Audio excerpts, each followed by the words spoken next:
Hello everyone, can you hear me?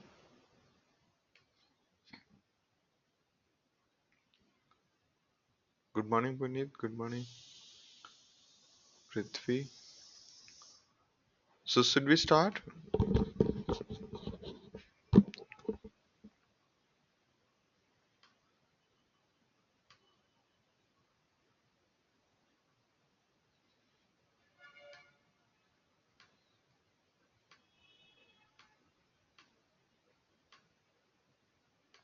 Alright then.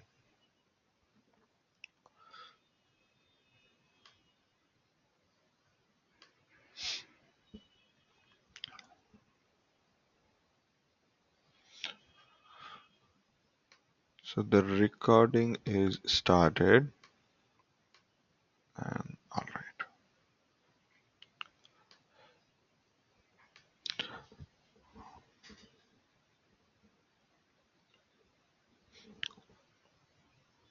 So yesterday we talked about the general map reduce and we were left with the point that how come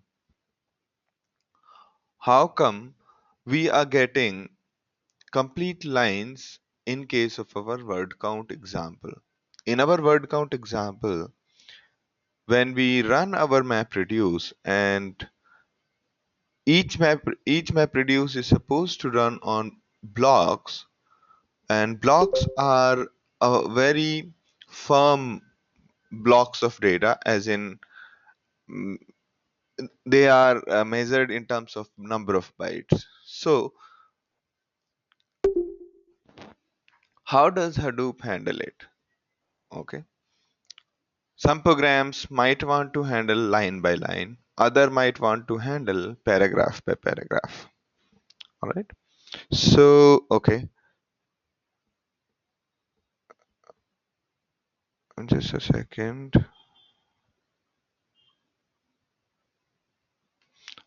All right.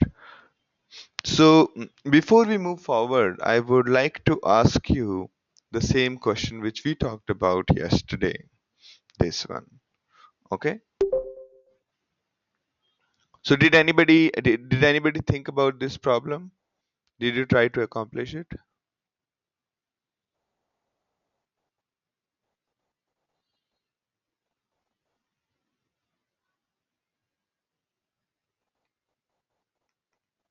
Okay.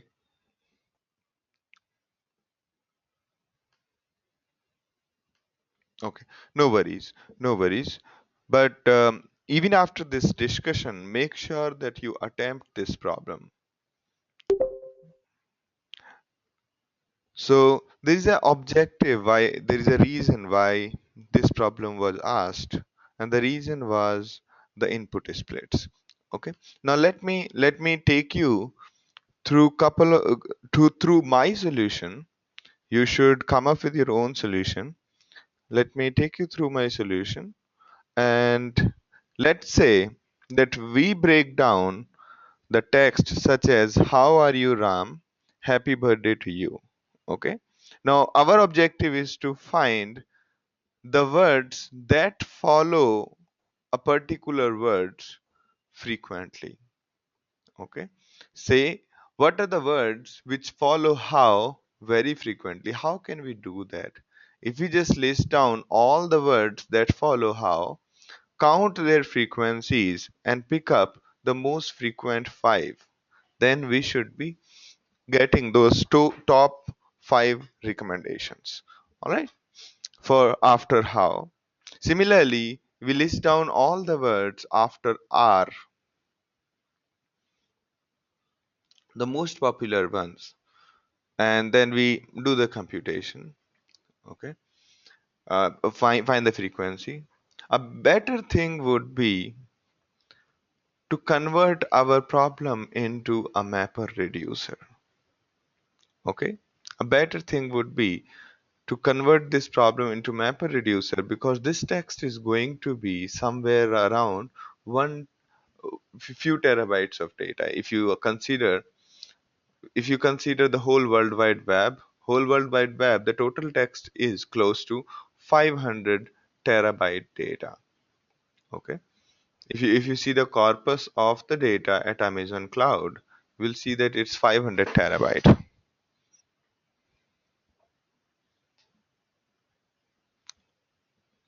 right? Excellent. So Chandra has done the same approach. Now let's discuss it a little bit. So what I've done here is we have formed key as the word and the value as the second word.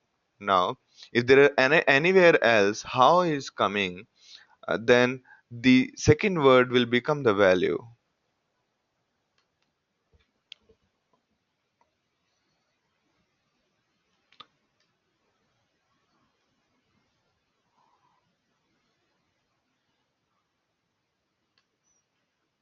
Just a second, I'm trying to close a couple of things.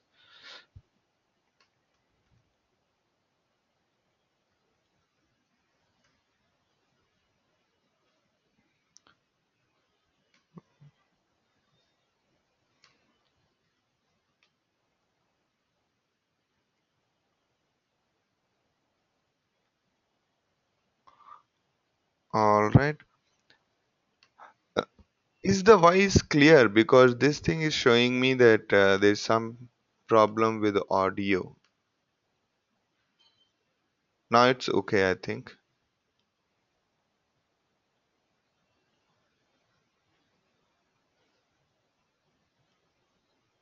Hello?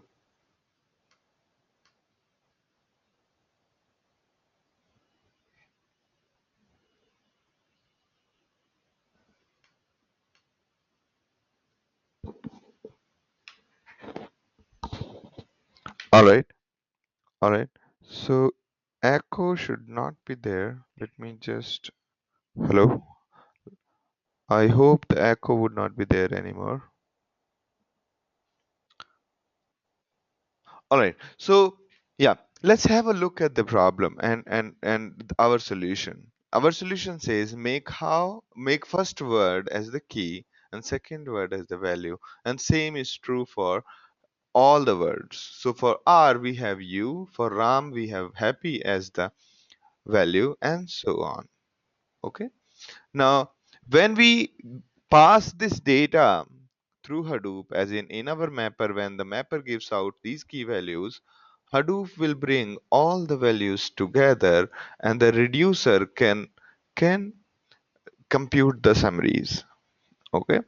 Now, do you think there is a problem with this kind of system? How many problems do you see in this?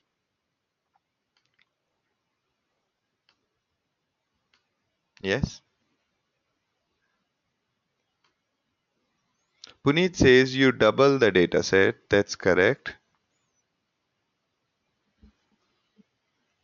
Any other more severe than that?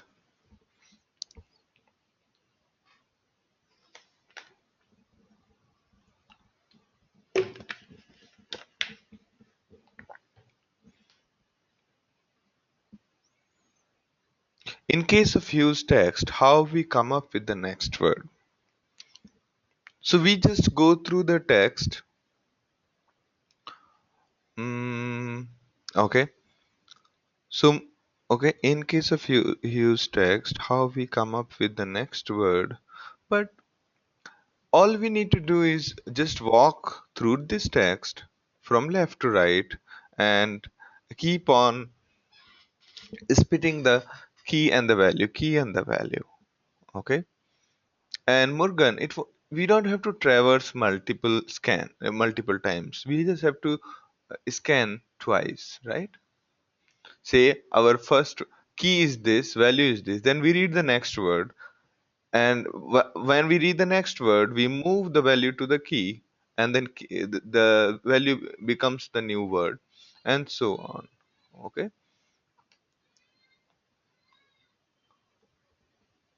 you have to code to find the order of favor. That is correct.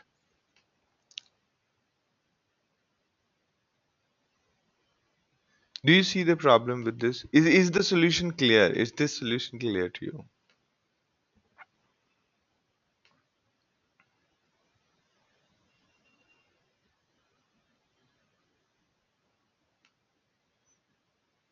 In this, we basically are trying to find out what are the most frequent words that follow a particular word. Okay.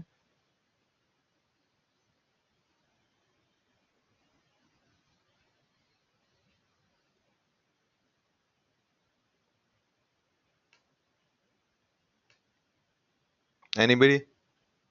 Do you see any problems with this approach? Yes. So the end of sentence is ignored. That's correct. So here, if you see Ram and Happy, they should not be key value pairs, right? Similarly, you and Ram should be part of the pair because Ram is being followed, or you is being followed by Ram, right? But if you see this sentence, it doesn't make sense to give a recommendation of Ram and Happy. If somebody has typed Ram and you give a suggestion as Happy, it will look very awkward, right? Because they don't will Happy is not coming after Ram. The sentence ends here, right? So this should not be a part of the this should not be a part of the key value, right? Make sense to you? So basically, we are trying to form the recommendation that follow a word. Here, since we are processing line by line, we missed this part. Ram is actually following you, right? So if somebody is typing you and YOU, it makes sense to give Ram as the suggestion, right? Or imagine this, had this been like this, okay? So it makes sense when people type new, then it makes sense to give suggestion as year, right? And so on. But here it will not have that. Make sense to you? So that is one big problem. And the problem is we are trying to process it line by line. Instead of sentence by sentence, we are processing our data line by line. That is something which is breaking the logic.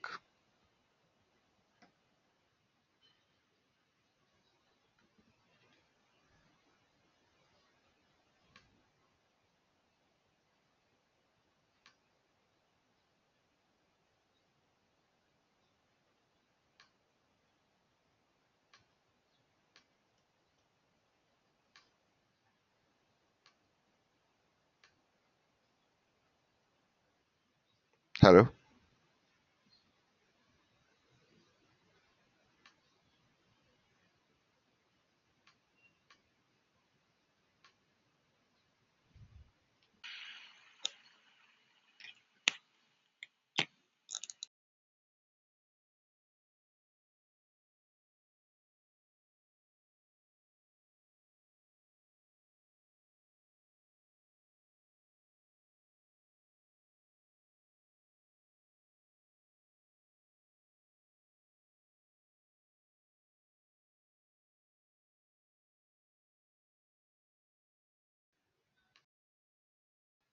Hello?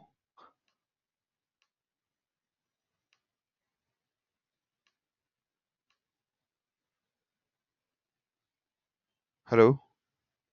There seems to be some problem. I don't know what exactly is it that is wrong with it.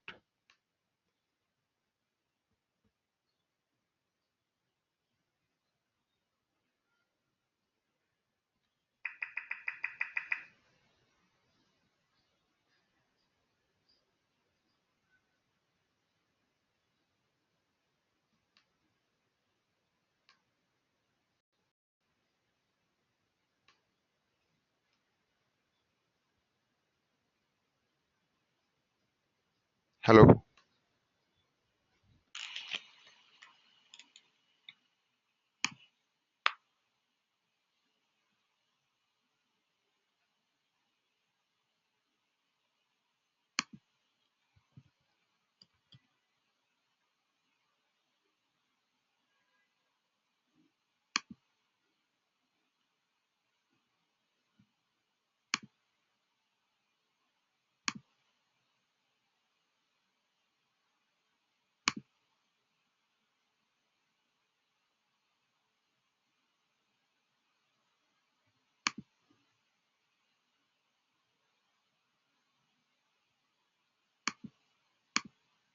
Hello,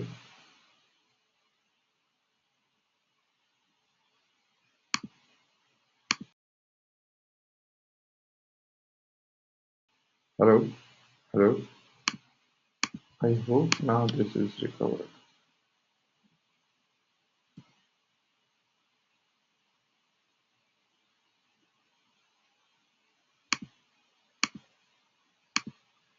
Is it clear now? I'm hoping that this should get fixed now.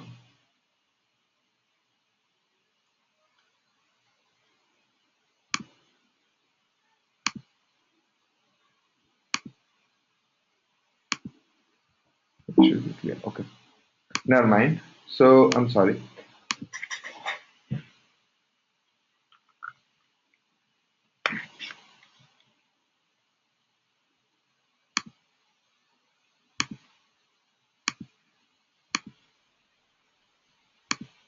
All right. So the point we were discussing is instead of sentence by sentence processing, we are doing line by line processing.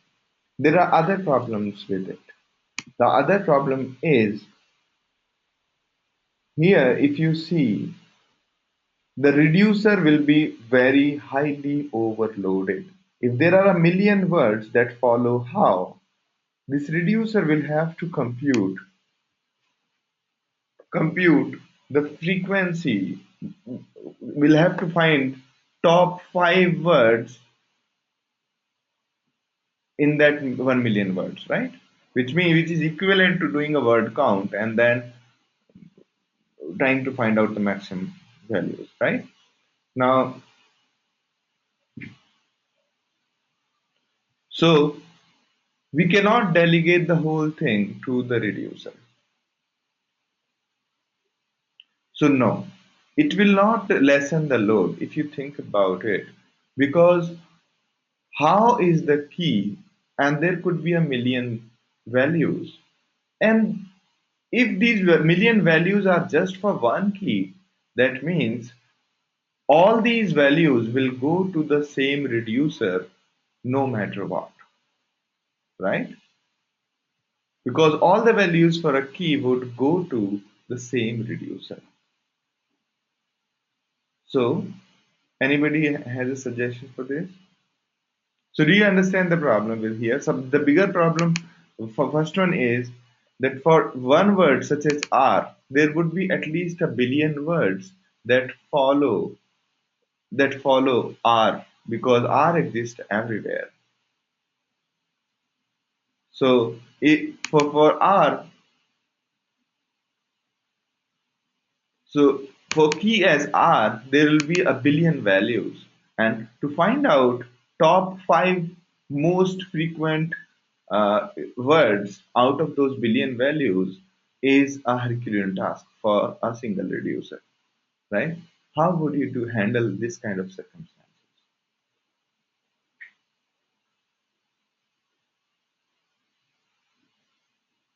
So Murugan says we can have some processing before reducer. Okay, okay. What kind of processing we are talking about? Or you can change the key value in such a way, okay, that we find the most frequent top top X number of keywords first.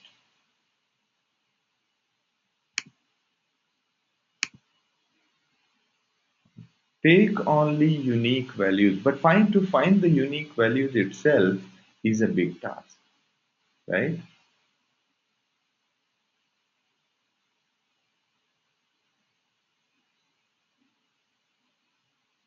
So what we are trying to do here is we form these key values in this format. Okay, actually this will look better if I put tabs,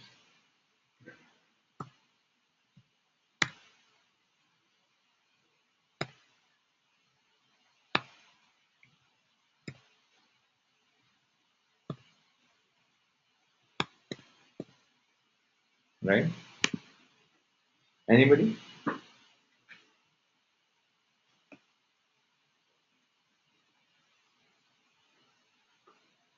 Or maybe the problem would look better if I write a lot of text, and then try to show you what am I trying to do. Okay, so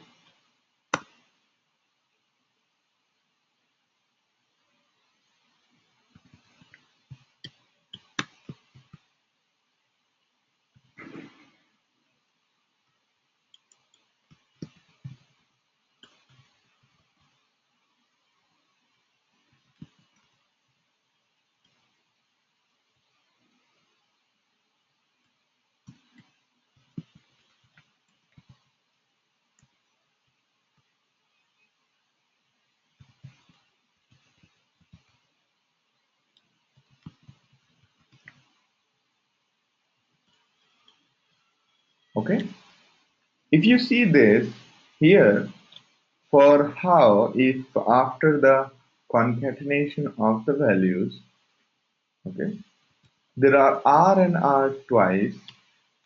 For R, there is U, and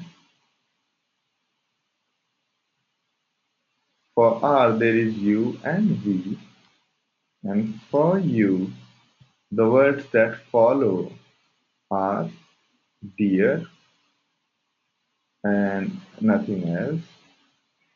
For Ram, the word that we will be forming is happy, right? And for happy, we have birthday and New Year, okay? And so on, right? Birthday, we don't have anything. And two, we have you, and all. For all, we have all.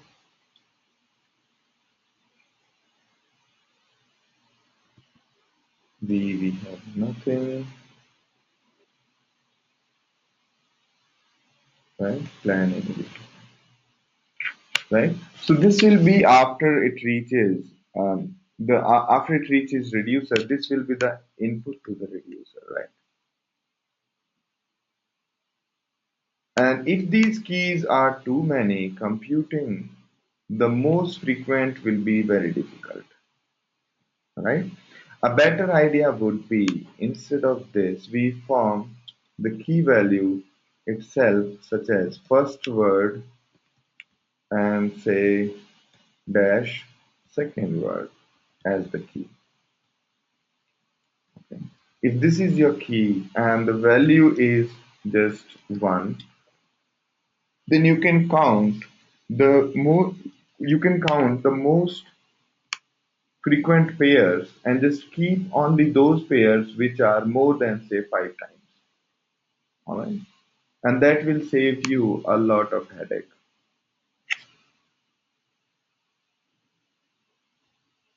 Makes sense, right? Here the key was first word and the value was second word, and prepare the counts in reducer. In reducer, prepare the counts and only print the output in case the count is greater than 5, right?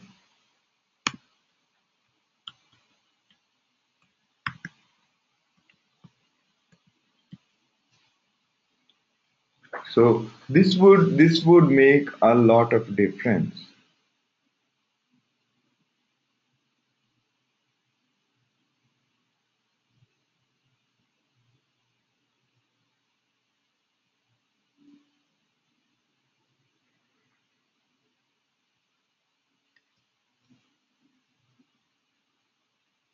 Yeah. So reducer will print out the output in the form of first word as the key, and the second word as the value. Now you can pass it to another set of reducer and you will get a clear array of words. Yes,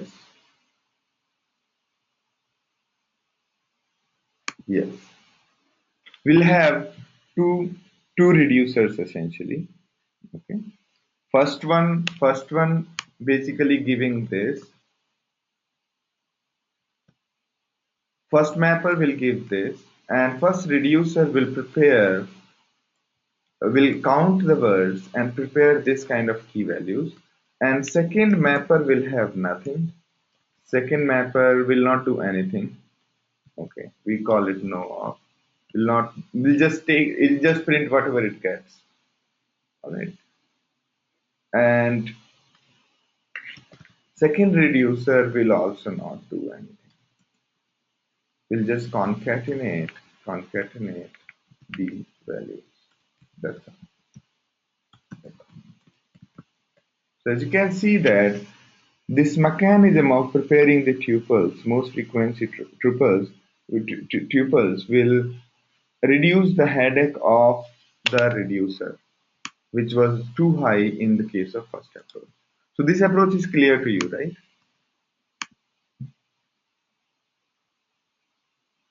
Feel free to ask in case there is a doubt.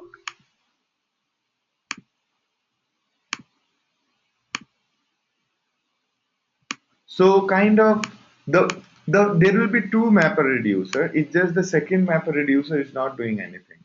The main work is being done by only the Hadoop.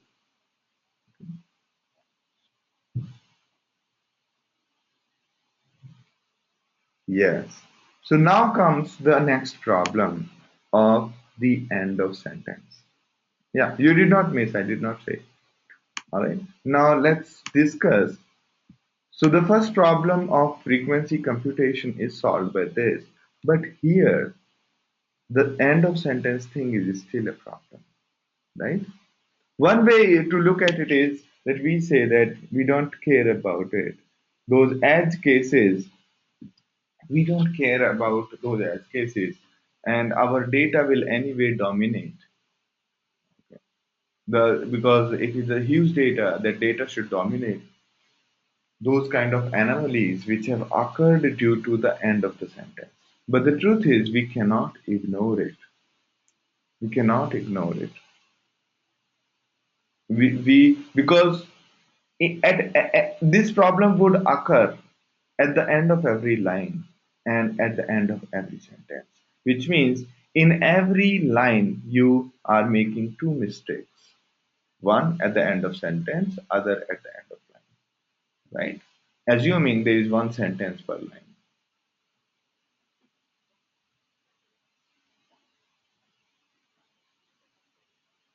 So okay, so Chandra, when I say one mapper, I said our code for the mapper will be only one, but number of mappers will be many. Number of mapper instances of your code will be many. The number of times your mapper will get executed by Hadoop will be many, right? So you wrote the code once in the map first phase where your mapper is preparing the key, which is a composite of first word and second word, and your reducer is just filtering out all those pairs which have multiple, which have minimum number of frequency as 5.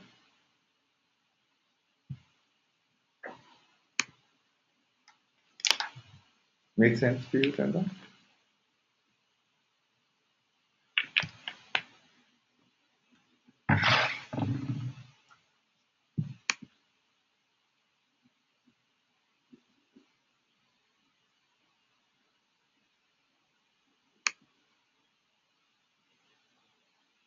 Right. Or say frequency is greater than 10 or maybe 20 or 100. It's up to you how you want to filter the data. Now Prithvi's question is, how about nouns? Do we consider them?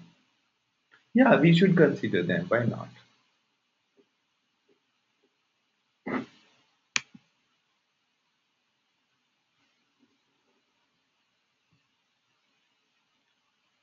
because there will be few words which most frequently come after a particular noun.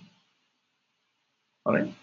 And the same thing becomes more and more complex if you try to form the tuples such as bigger tuples, such as if a user has typed how are, what is the next word which is going to come here?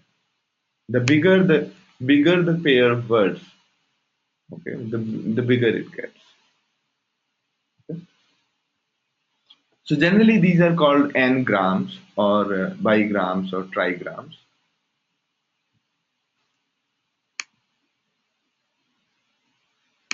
Prithvi's question is, can we have a logic to pick up top 5 instead of greater than 5 or greater than 10? You should think over there. First, you will require another page where you will have to do summation of the counts for a keyword. Once you have done that, then you will have to find out the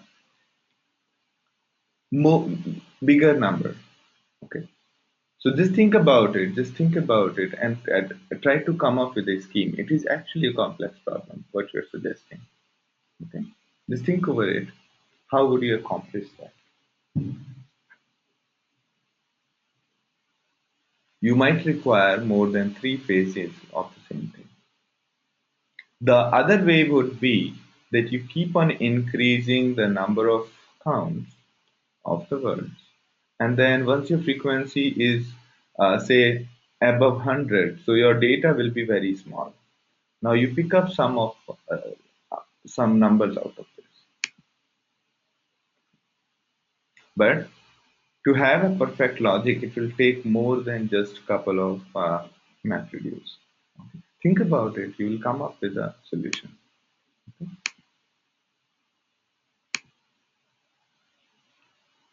All right. Now the sentence thing is what we are going to discuss now. All right. So what we realize is line by line computation is not sufficient. And how can we have sentence by sentence processing? Okay.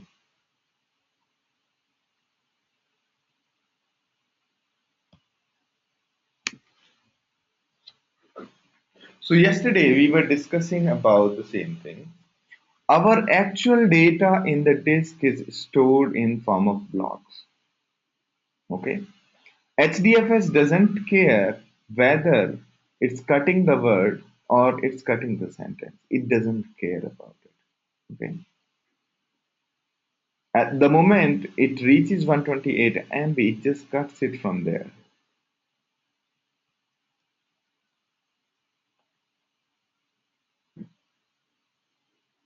Right?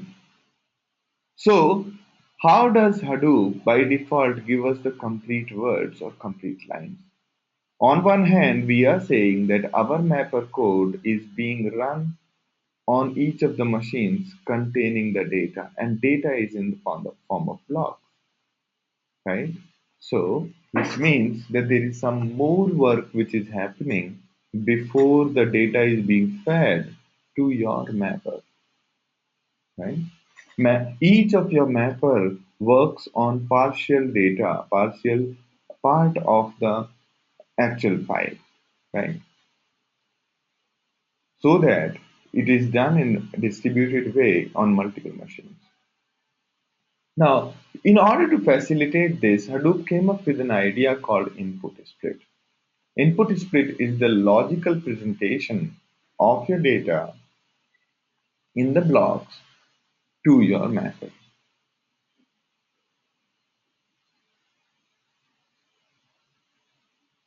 By the way of input splits, you form the whole input to your mapper.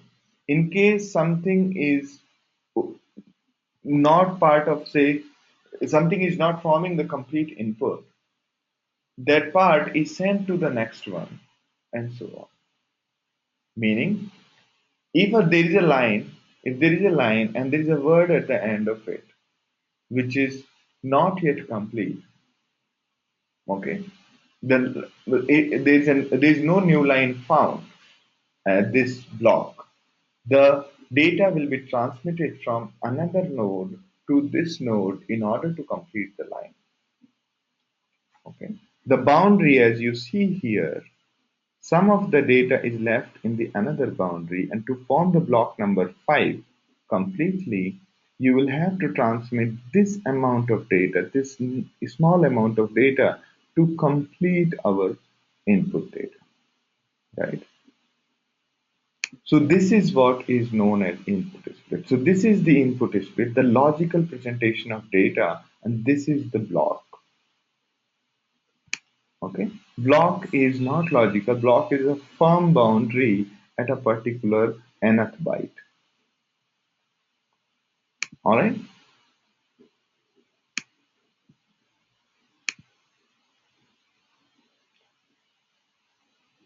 What if the extra input?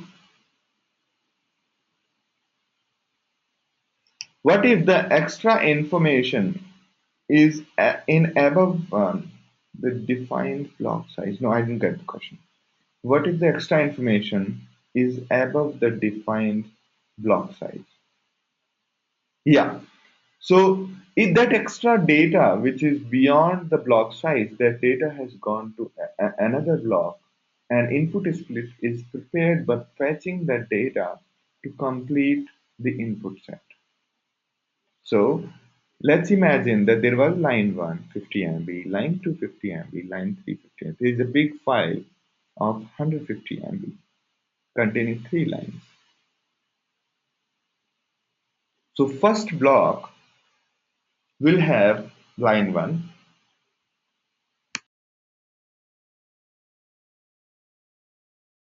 So first block will have line 1, line 2, and 28 MB of line 3. And rest of the line 3 is on block number 2. Okay. In case we are forming 3 lines for our mapper, either the line 3 goes to block 2 or line 3 comes to block 1. Okay. So on top of each block, we prepare input split. So input split 1 will contain line 1, line 2, and maybe complete line 3 after getting transmitted from block 2. Make sense to you? And the whole thing is facilitated by the way of input split. Input split is a logical class or logical object that contains the whole input. An input split can be a line, can be a sentence, it can be anything which you want to define it. Okay? So when we run our MapReduce code and we specify that hey, we are trying to read this data, we also specify that this is how we want to read our data, and that information is in the form of input reader. Okay, that input reader defines our definition of input splits, and that is how we read it. In case of our word count example, our input split was a line, the whole line. And lines are separated by /n, the new line in a file. Alright?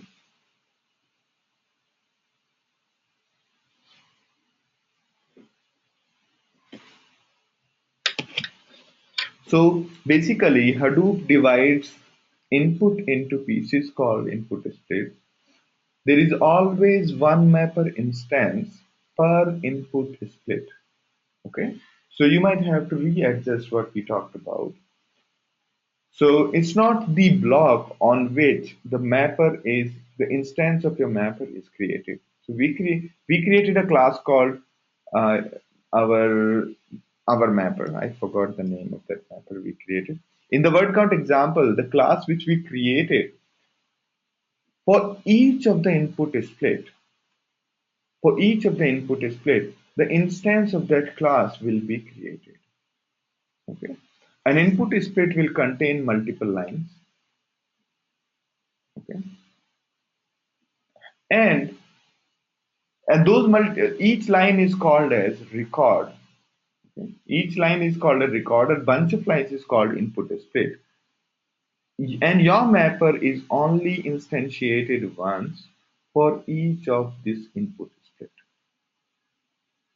If there are, say, 500 lines per input is split, for all of these 500 lines, your object will be created once, and then you will be running it again and again. The function called math, you will be, it will, Hadoop will be running it again and again for each of the 500 lines.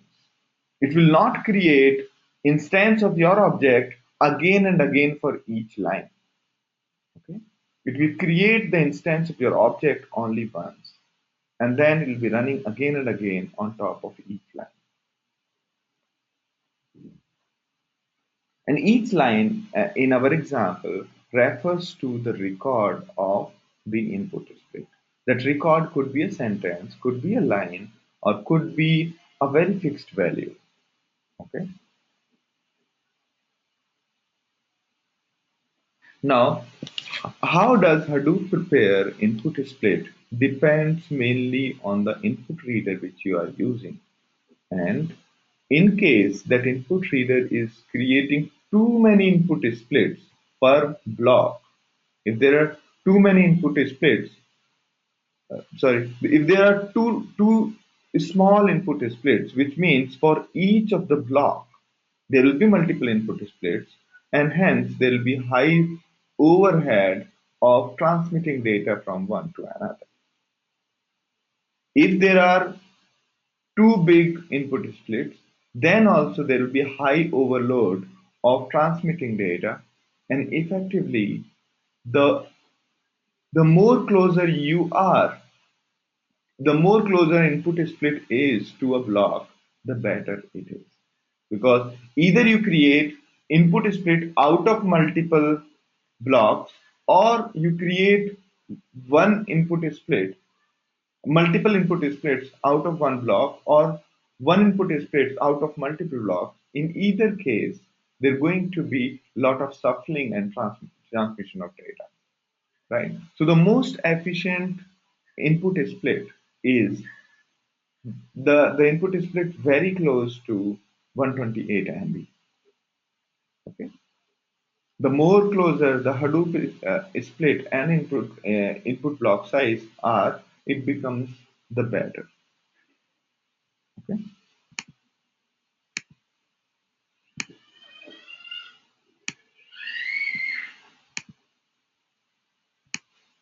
So Murgam's question is that what what in a case, say, hello being splitted and stored in two different blocks, right? Like HCL and LO, how Hadoop will handle this? That's a good point. So that's what I'm explaining. So what we'll do is when an input split is being created on top of block and it notices that hello is not the boundary, meaning the boundary is not the space.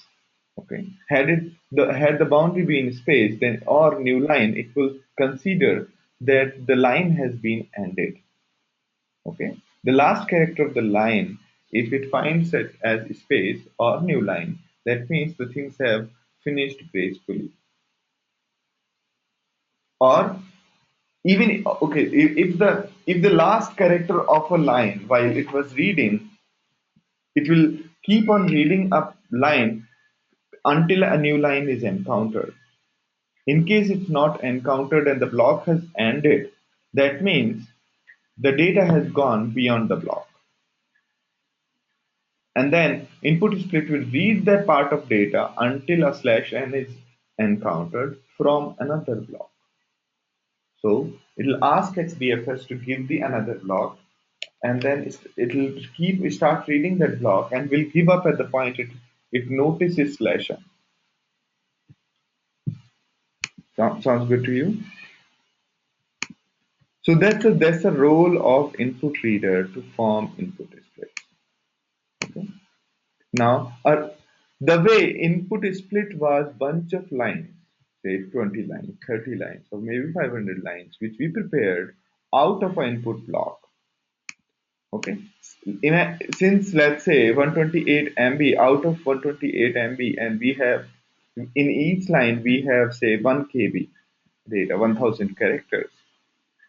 That means there will be 128 lines in each that will be prepared close to 128 lines that will be prepared out of one block, right? So input split generally would consist of 128 lines.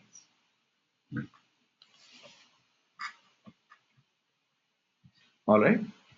Now,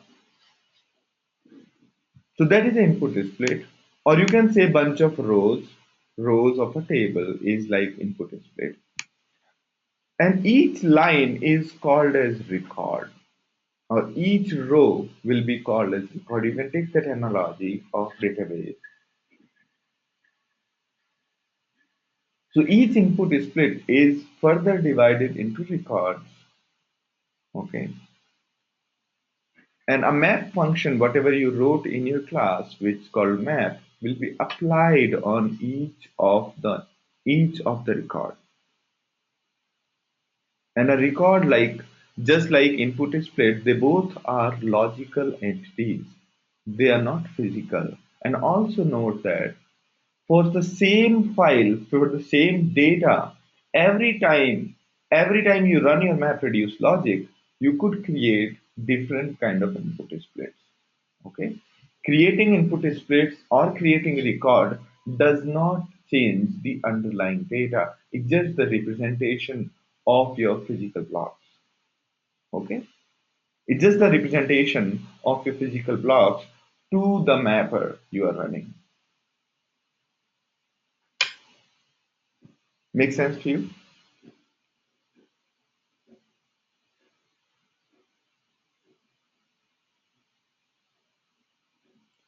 There is something called input format that creates the records. All right. Now let's go ahead and look at the various kinds of input formatter which are there. So the most simple one is not this one, not this one.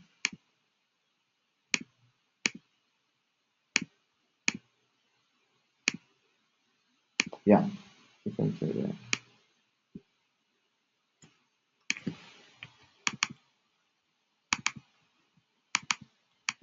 The most simple one is text input format.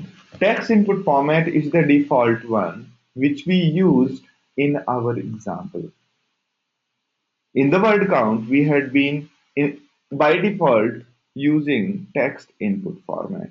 And what does this input format do? It provides you a record which is equivalent of a line, and each input split consists of multiple lines. Right? The delimiter by default in this case, the new line delimiter is /n, and the words are and yeah. So each line is split by /n. The records are separated by /n, the new line character. Okay, that's how it goes. The way text input format, in case of, for example, the example which we have taken, can somebody suggest a way out? The example in our example of computing the sentence by sentence work instead of line by line, what will you do? Because we are able to put the delimiters in the text input format, we are able to put the delimiters.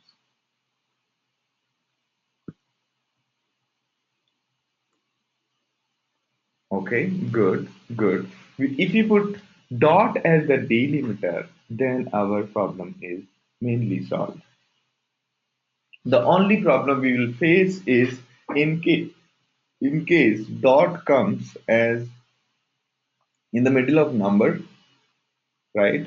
In the middle of number, say 1.2, or dot comes inside a, yeah, I mean, at other places it should be fairly okay. But there are places where a sentence might end with a question mark, with an exclamation, and other things. right? So those all things need to be taken into account.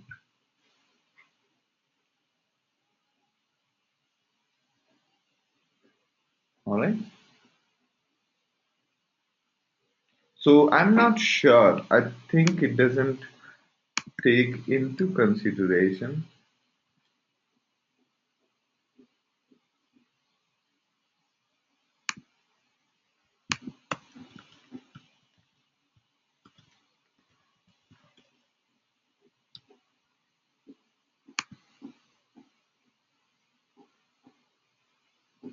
Yeah, I think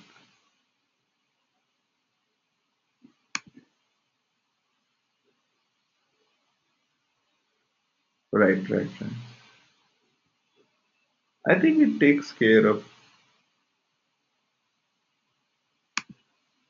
No, you have to create a custom record reader.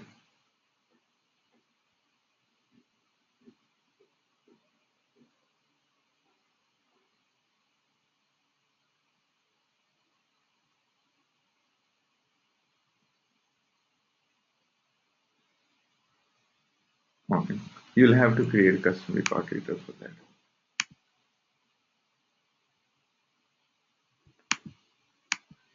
Oh, okay. So Chandra's question is, did you explain the regular expression? So regular expression should be available here.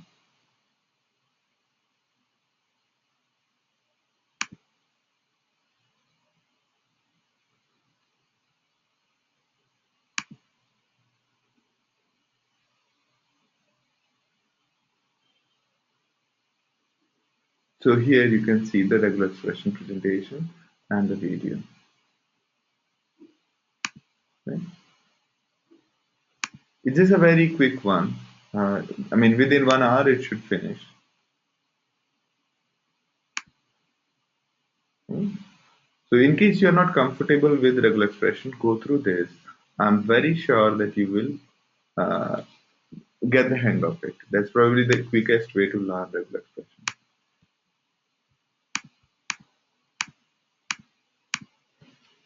All right.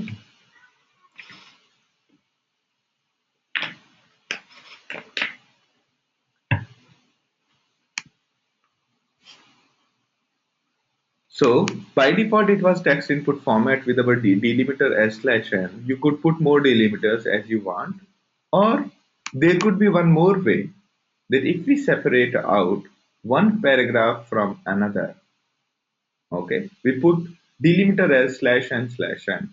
That way, we'll be able to separate out the paragraph, one paragraph from another one, and so our each record will be a paragraph. Okay, and using some sort of natural language processing or some grammar parser, we will be able to figure out the correct first word and second word. Okay, that is another way. All right. Now, in case one sentence is one line is not good enough for you inside the mapper, because each mapper was being applied for on one line. If you want multiple line in the mapper, you can use n line input format. Okay, and rest of the things will remain as simply as the previous one. And there is, using conf.set, you can set this variable saying I want 10,000 lines per map. Okay. There are other kind of predefined input format, such as fixed length input format. If your data is in the form where records are very fixed length, not like our lines were flexible length. In case your input file is of fixed length, where each record is defined in terms of 64 characters, 32 characters, 50 characters, and so on. In those cases, you can utilize fixed length input format.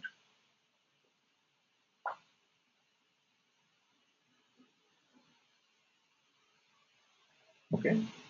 The only downside of this fixed length is that The data will be the binary one. It will not be converting it into the text format. That conversion you will yourself have to take care of.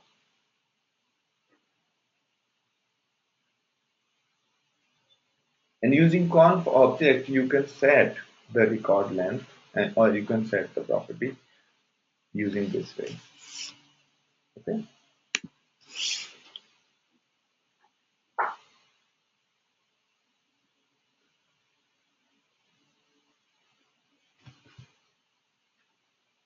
All right. Now,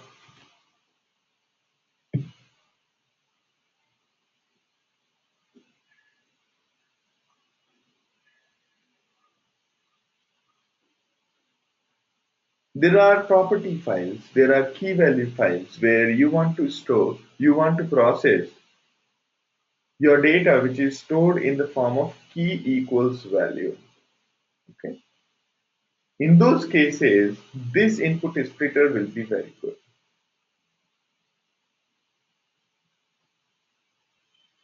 All right. Automatically, it will give you the key and the value.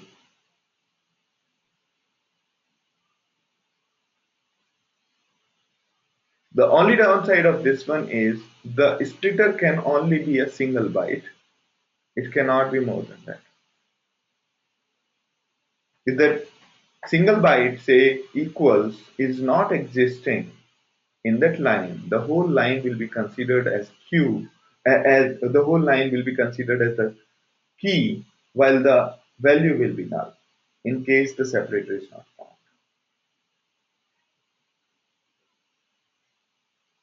Sounds good? Then there is something called sequence file input format. Okay. When you are processing binary data, if there are millions of files and you want to process these millions of binary files, what will be the best way to do that kind of processing? So if there are a lot of small files you want to process, how will you utilize Hadoop to do that? In those cases,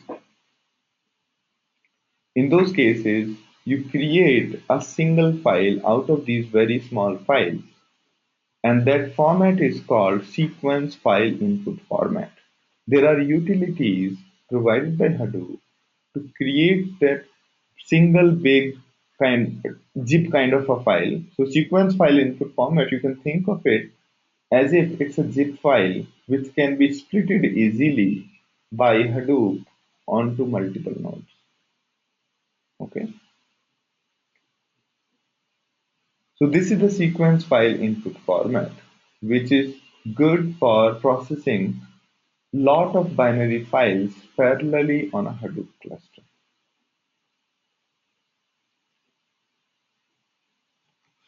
All right. You can see the more detail about the sequence file input format. The important part here is in case you want to do some analysis of binary data, which is lying in thousands of files or maybe a million files. In those cases, you first create the huge sequence file input sequence file using the utilities provided by Hadoop itself, and then you can utilize it. Then you can process it. All right. Also, there are a few more things you should keep in mind. Your mapper or reducer is full-fledged Java code, or okay. Even in the streaming, your Python code is full-fledged Python code. You can do anything you want to do.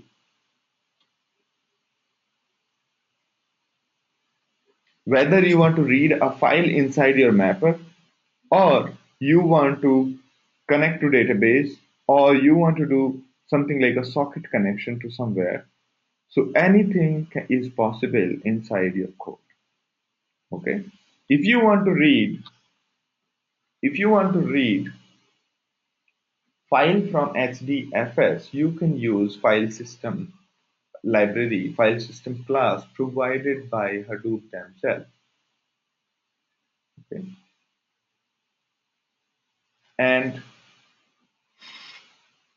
And also, you should keep in mind that in case you are processing a lot of data and that data is in text format, sometimes it makes sense to store the data in the form of ggif, ggif splittable. Okay, it's a format like ggif, but it's a format which is okay to split the zip file and keep it stored on multiple machines. All right. Or maybe Elgato. There is another format called Elgato, which is also like zip file, but the compression is easy to the data files which is stored, each block is stored on multiple machines, and when you are doing processing it's easy to create an input splitter on top of this compressed data without too much of hassle. Reason being, the format itself has been designed such a way that it is okay to split such files.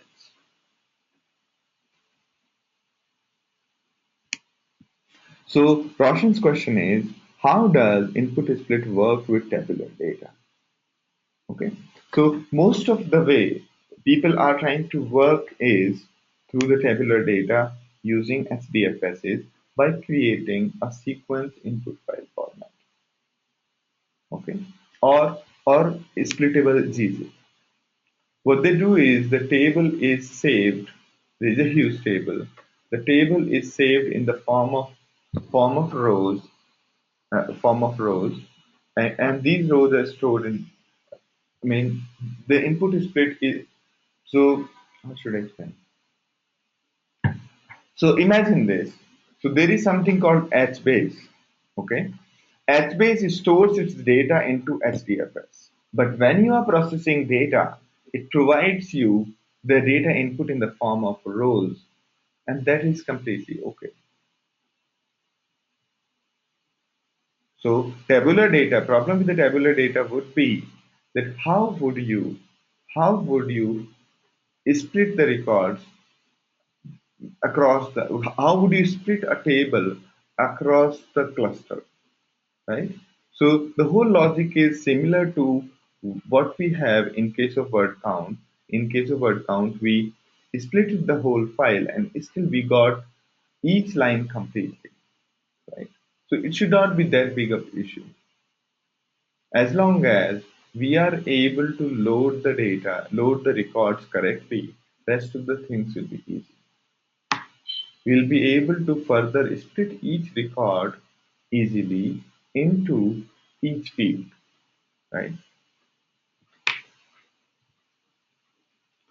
But Hive has recently implemented something called sequence file input format for storage of the data. Okay, Hive is handles the tabular format of data. From HBase to HDFS, the data is transferred in the form of lines and records. Yeah. So not yeah, from both the sides, the format of the data which goes into SPFS is in the form of binary and in the form of binary and the data is mostly in the form of splittable sequence file.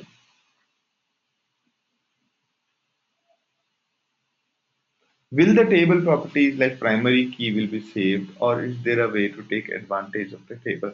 We will discuss this in when we talk about HBase. You will get the clarity on that. All right.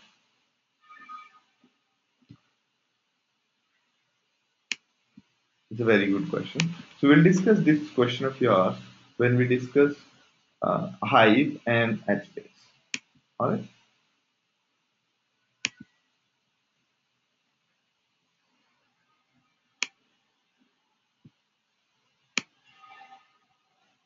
Now, the the way you create input split, let me show you before because it's too much of theory.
So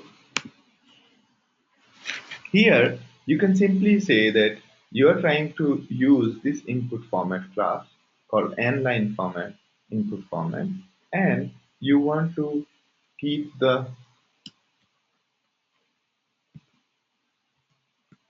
okay, this is not this way, will be this is, we'll call some other input format similar to this one. We can say fixed time. Okay, so this way we can say that our input data is in the form of fixed length and each record is of size 100.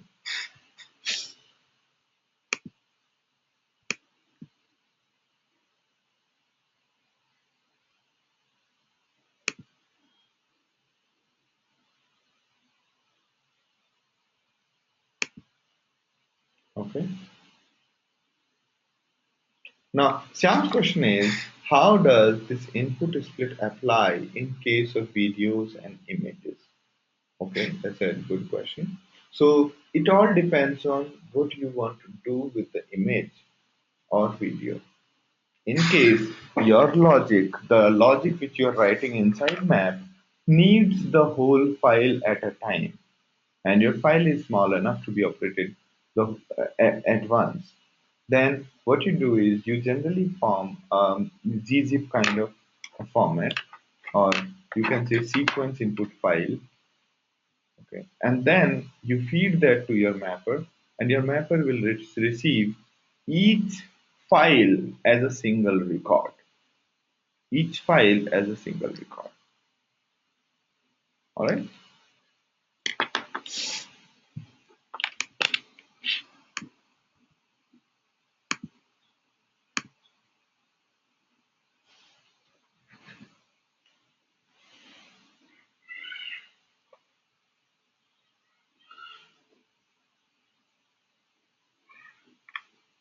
Any questions here? All right. So when you implement your own input format, what you do is you first extend a class called input format, and then you implement create record reader. Okay. You say that I'm trying to create my own input format by extending input format, and then you have to implement a function called create record reader. And this record reader is responsible for reading records. Okay.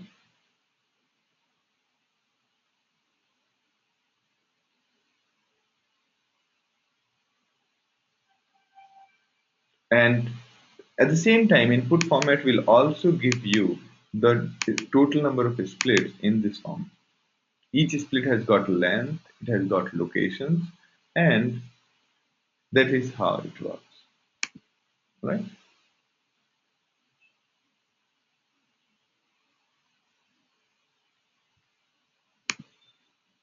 So you can have a look. I have given you an example in the, okay. So let's have a look at how does nlines record reader exist. Nlines record reader extends something called record reader, okay, something called a record reader. And if we are creating our own format, all we do is we say that we are extending text input format, not only input format, we are extending text input format. And this text input format is further extending file input format and so on. Okay. And here this my our input format is saying that inside the create record reader, it is giving out the instance of its own record reader. This one, the second one. Okay. So the main logic lies in the record reader.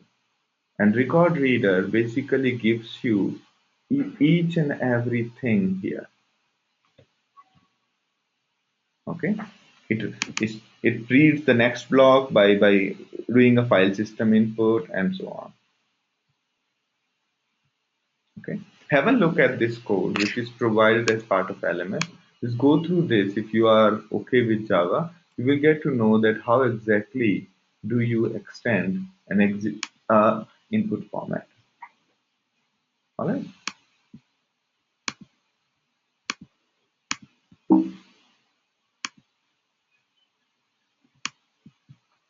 Now we are going to discuss a little bit more advanced things.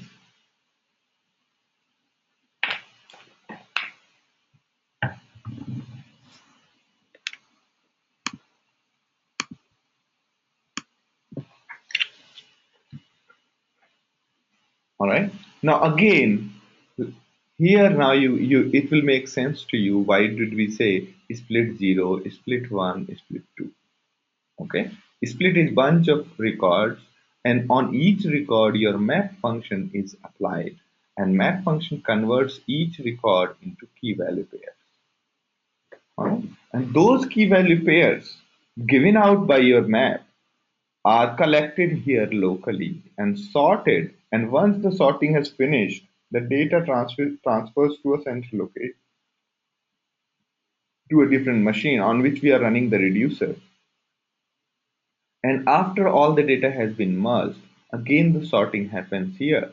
And once the sorting is finished, then the whole thing is passed one key value at a time through your reduce function. Your reduce function is applied for each key. And the result of your reduce function is stored into the SDFS. Now, this is good. We are all happy with this kind of. This diagram is clear to everyone. The dashed line shows that this is a local transfer. The strong line shows that it's a transfer over the network. And also, you can see that these dashes around the blocks represent the node.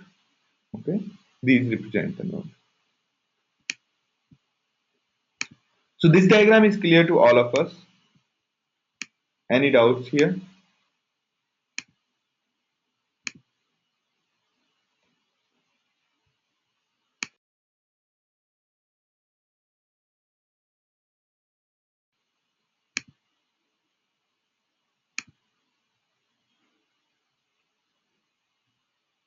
Local transfer as in it's happening on the local machine. Okay, it's not happening over the network.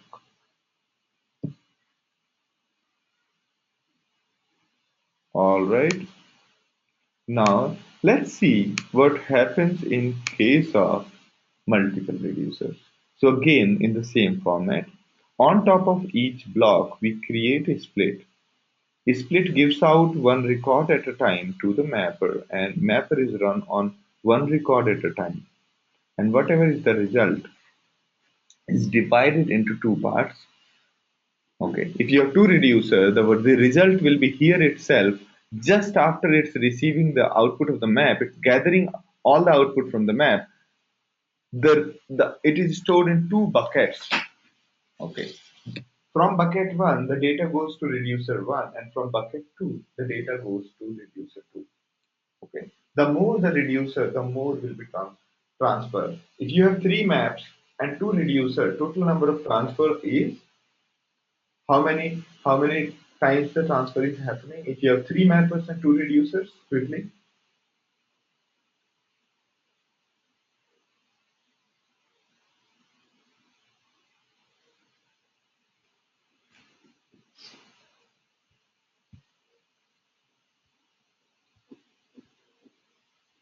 If you have three maps, or and two reducer, how many transfers are happening? How many network transfers are happening?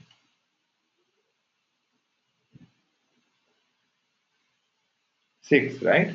In case you increase the reducer to three from two, how many would that be now? Nine, right? Okay. So basically, as the number of maps grow and number of reducers we grow, the total number multiplies. Okay.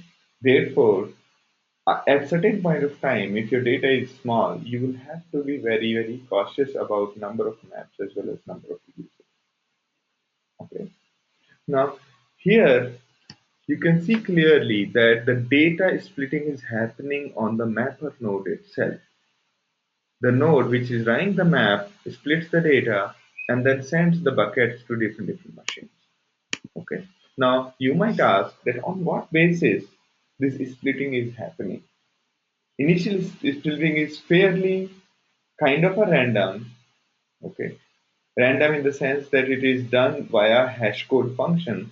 It finds out the hash code of each key, and in case that hash code is even, data goes to bucket one. In case the hash code is odd, data goes to bucket two, and so on. Okay, but you can customize it by the way of partitioner. That's what we are going to discuss now. Now, Chandra's question is, I'm going back to the basics. Can you please explain what are supposed to go to the keys and what to values? Okay. So anything on which you want your data to be sorted, you put that as a key. Okay. If you want all of the data go to a single reducer and does nothing, what you do is put the key as some constant, say Sandeep. If that constant is there, all the data will go to the single place, all the values.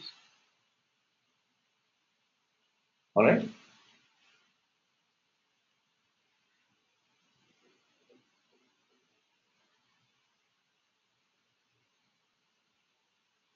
Does that validate your understanding, Chandra?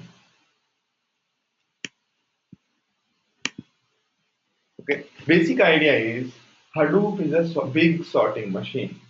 Big machine which basically converts your input data into a sorted input output data. And on what basis should Hadoop be ordering this? That's what is defined by your map function. Okay. So first part of sorting happens on the local machine. Second part happens after the data has merged on the reducer machine.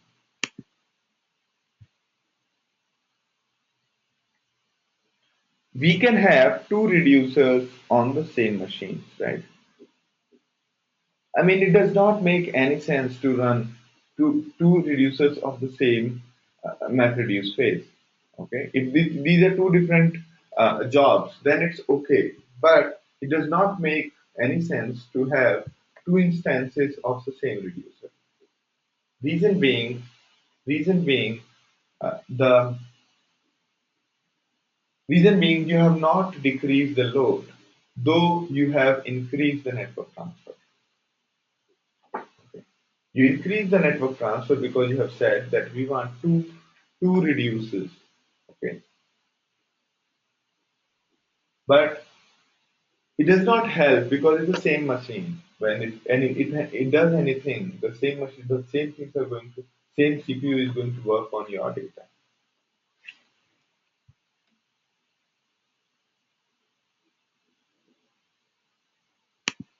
There will be a virtual partition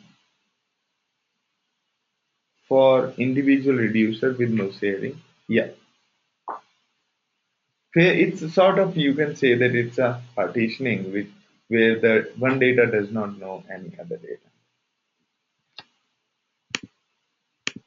So key one goes to one key and its all values will go to one reducer. Other key and its all values will go to another reducer. That's how it works. All right.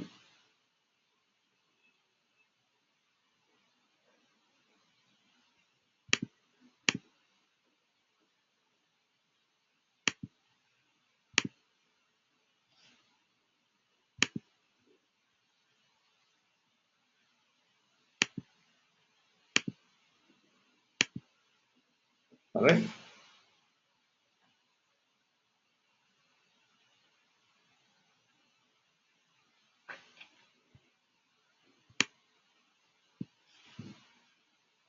So a big question is, as we have already discussed, how many reducers should there be?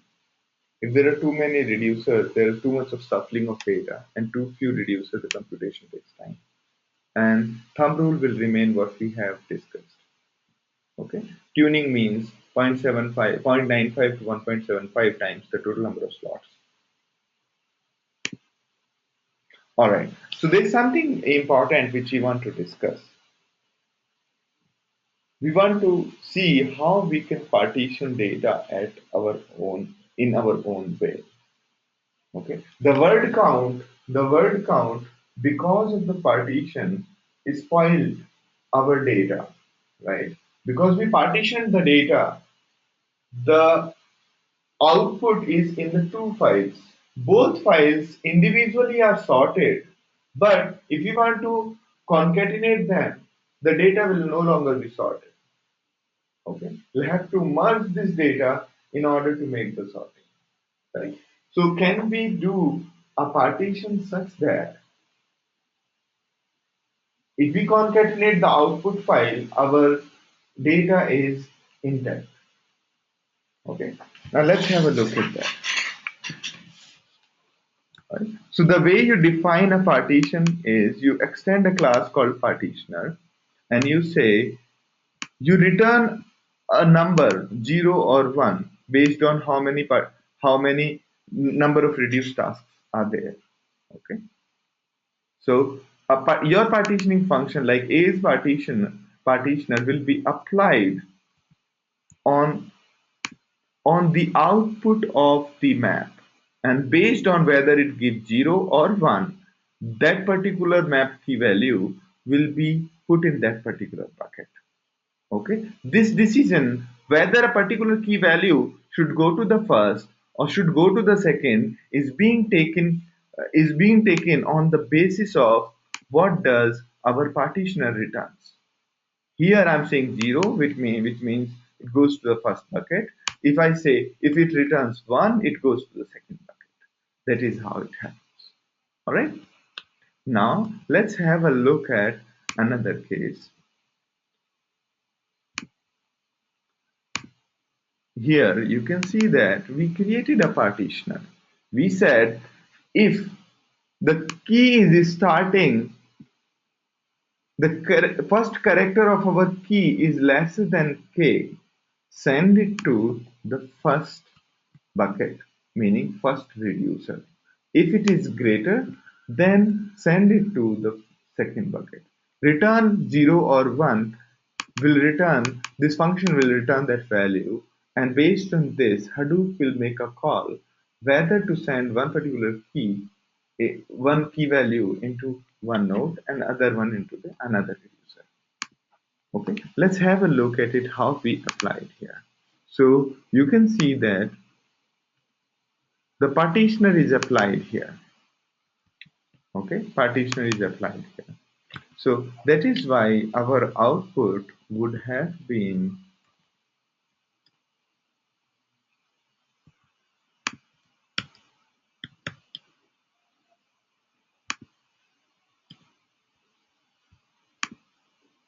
so is everybody with me?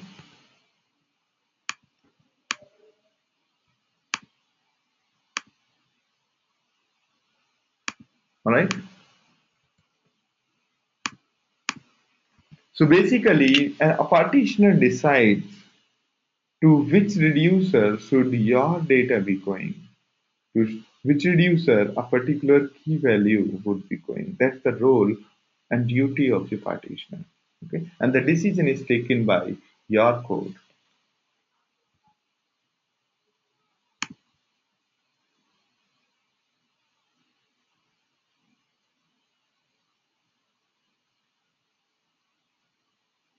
Here, there will be a folder called SBD.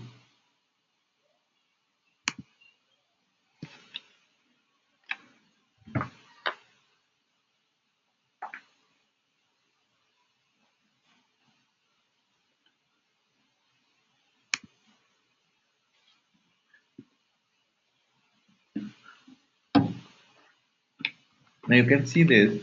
This was our Java code, right?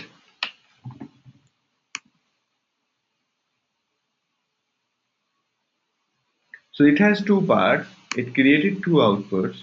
Here, if you see the last block of our first part, it ends before k, right? It ends before k. Why? Because we used our partitioner, and our partitioner says that for less than k, send a particular key to the first reducer. And first reducer means first output file. Okay? And if you have a look at the other file, let's go to the part one, and we say the first block. Now you can see that the only problem is we should have moved this, the blank line, to the first one. Okay. So if you just concatenate these two files, the output will be sorted. Now what if you have three reducers? Okay. So you will return 0, 1 or 2 here. In case of in case of n reducers, okay, you will be returning 0 to n minus 1. Okay, value here. All right. So let's say you have 10 reducers. So n reducers. So what will I do in case of n reducers? I will say that I'll have my own range defined. Under that range, I will have these things in place. Sounds good to you? So partitioner is okay. Everybody is okay with partitioner. So you can create your own partitioner. You can control which data goes to which reducer. And that's the role of the partitioner. Now there is another concept called combiner. If you guys noticed our frequency example, in case of our frequency example, let's look at this. In case of our frequency example, frequency of characters, not frequency of words, frequency of characters, the data that should actually get copied from this node to this node should be just 26 integers, right? It should be just 26 integers, but it doesn't happen that way. Oh, thank you, Chandra. I forgot completely. So let's take a break for 10 minutes and come back at 9:45 a.m. IST.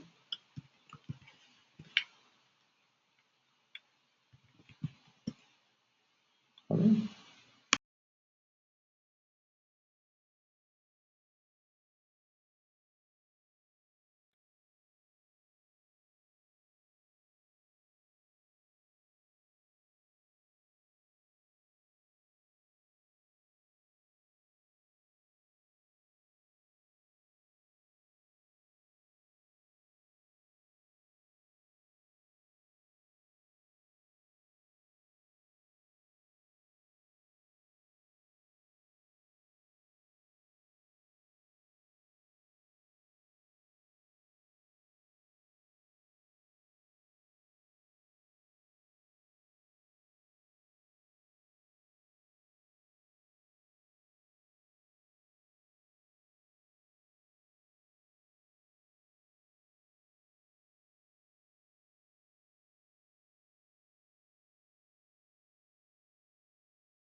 Hi, I'm back. Should we start now?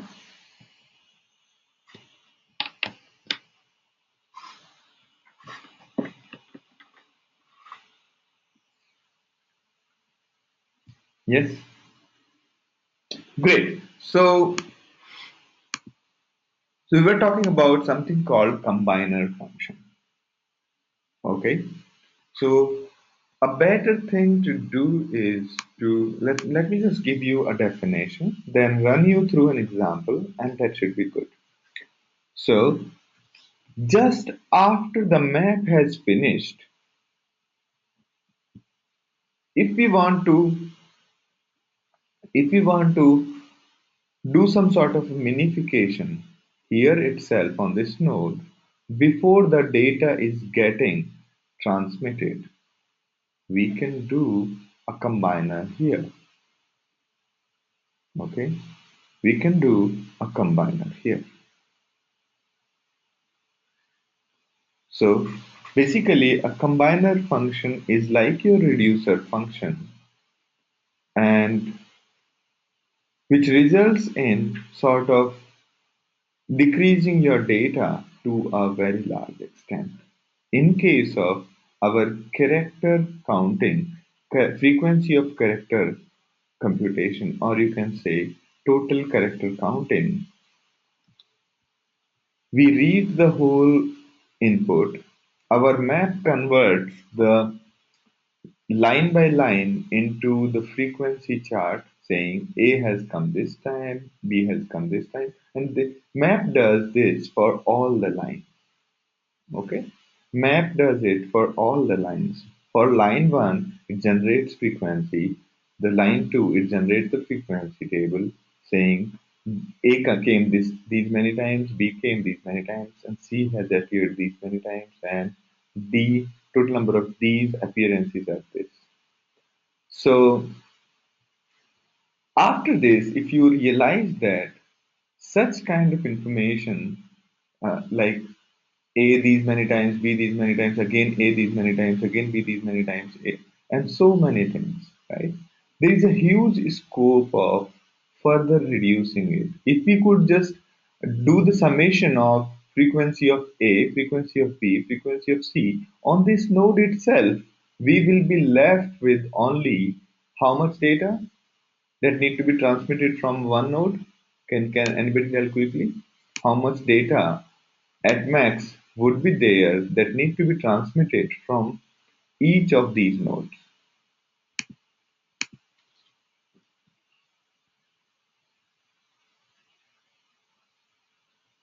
In case of character frequency counting, how much data need to go from each node each node onto merging?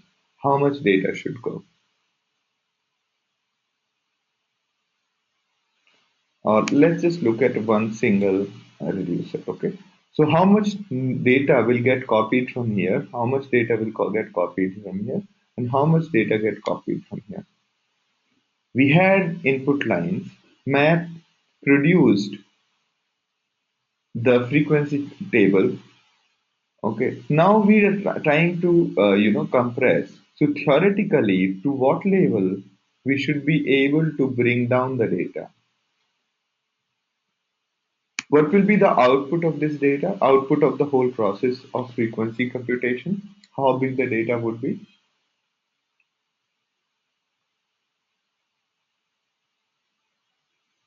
We are actually talking about frequency computation, okay? Where, let me take an example. So, how big the answer be for 1 gigabyte of input? The output of frequency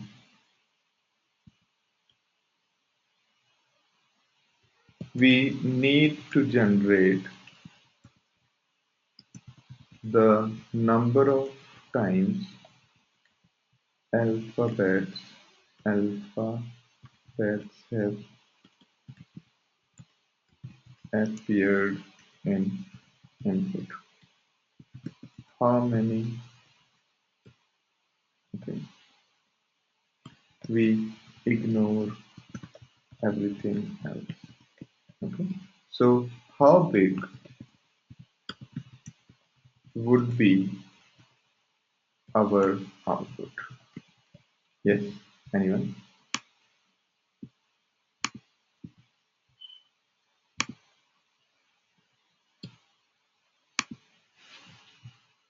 Will our output be 1 GB,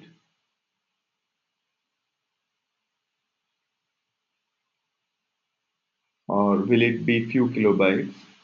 How big would our output be?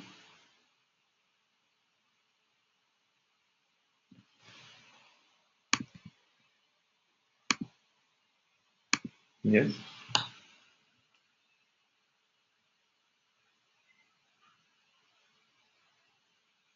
in kilobytes. Yes, that is correct. And approximately how many numbers will be there in the output? 26, right? And that is like 26 bytes. You can say 26 long, not float, 26 long,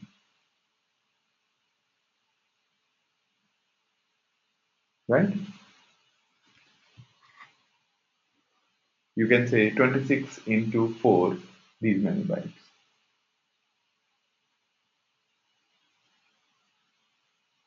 Around 500 bytes at most, which is close to half KB. That is right, right? Now, same thing is also true for each individual node, right? If we are able to sum up on each individual node, we just have to transmit hardly 1 kilobyte from each node to centrally. While if we do not do this, we will be transmitting around 200 MB from each of the node to the central node. And that 200 MB will be our major cause of delay, right? So there's a difference between 200 MB and 1 kilobyte, right? So that is the role of a combiner. Combiner converts all that frequency of provided by each mapper. This mapper is being each input split contains thousands of records, and each thousand record will generate a lot of 26 numbers. So 26,000 numbers will be generated by map, right? If there are 1,000 lines in the input and each mapper is generating 26 numbers, okay, that means there will be 26,000 lines in each provided by each map. So, and if we do not combine that output into 26 numbers, there will be 26,000 lines will get copied from each node to this central place. So everybody is clear about the role of combiner.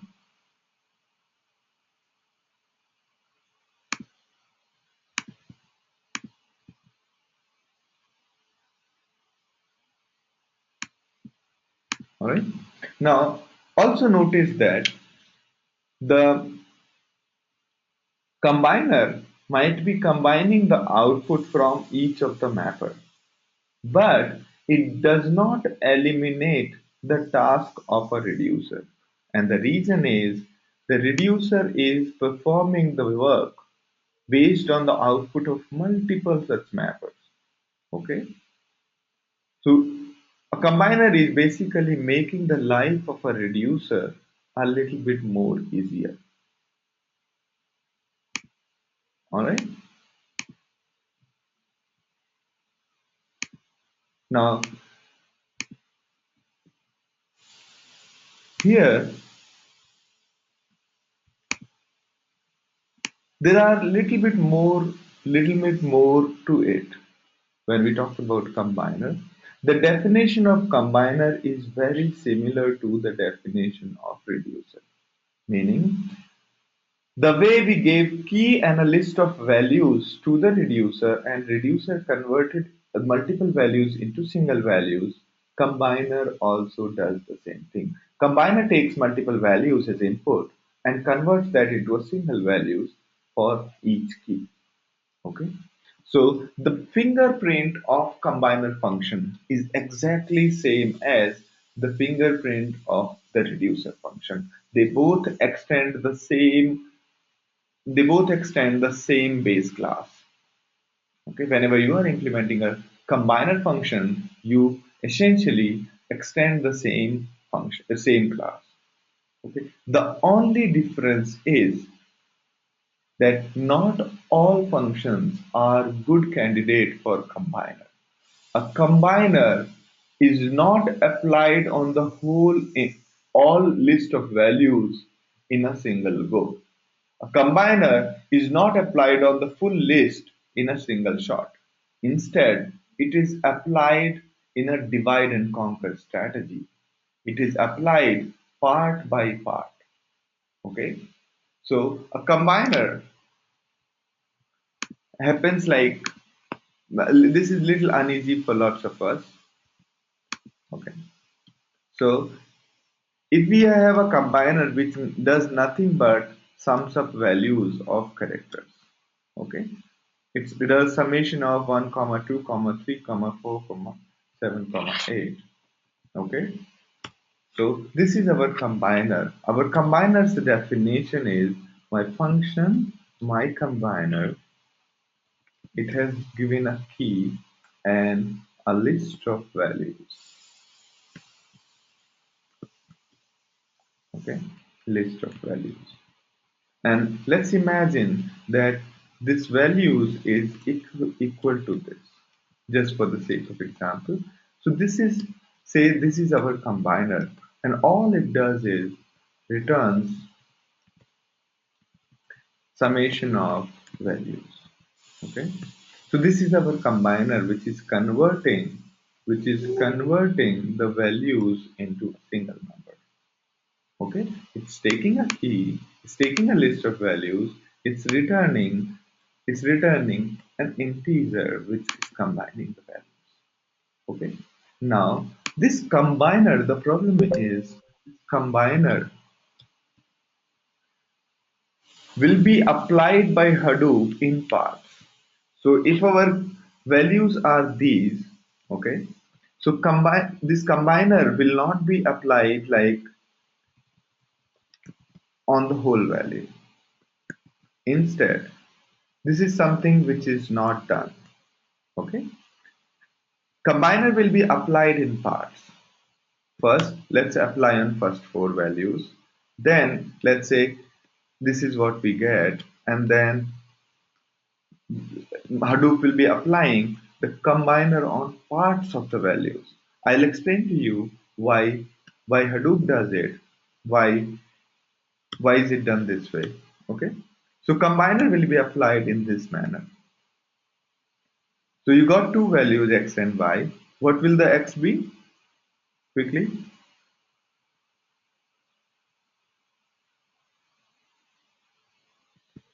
So this is what is happening on Hadoop side. Hadoop is doing this. Okay. For okay.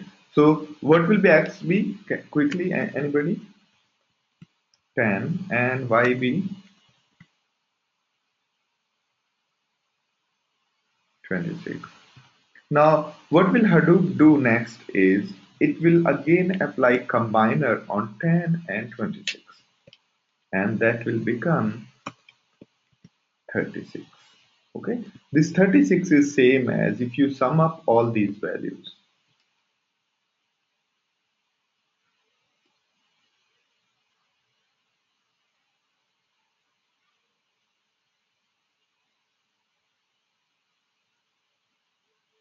right?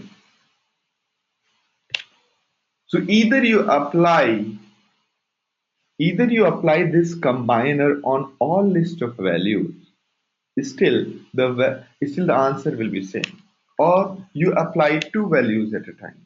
My combiner, and we pass 1 comma 2 comma 3, and then we say my combiner 4 comma 5, and then we say my combiner 6 comma 7 comma 8, and we pass all these three output into my combiner again, meaning 6 comma 9 comma 21. This again get passed to combiner like this, and the result is 36. Okay. Now Hadoop, instead of applying a combiner, is applying combiner on subset of values again and again, and then applying combiner on the result of values till it gets a single value. Okay. This is like divide and conquer. It divided the whole list into subset, applied combiner on that subset, and kept on applying combiner further on the results to get a single value. That is something very strange. In case of reducer, Hadoop did not do that. Hadoop gave us the full list of values, and we had this luxury of applying reducer on the whole list of values in a single shot. Here, this is uneasy for us. Yeah. So combiner will trigger only after the map has finished.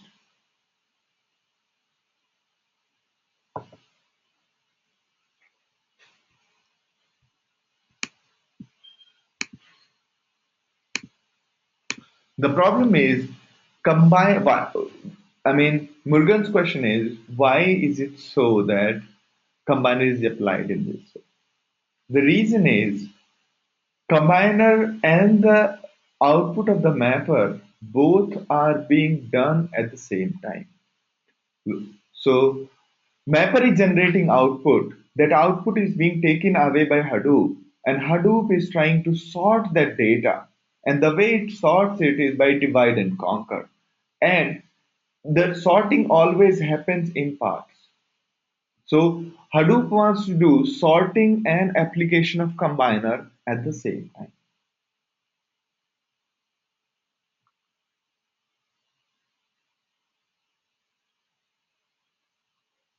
Okay. That is the reason why Hadoop is trying to apply. So as and when your mapper is spitting out the output, Hadoop is taking that output, and then for a key, if it finds there are multiple values, it immediately applies combiner and minifies the values and then stores it. And then as and when more values keeps coming in, it keeps on applying sorting and applying combiner and starts storing it. And afterwards, once the whole job is finishing, again it starts reading the output generated in the previous step to for the output. Okay. So Chandra, you got your answer?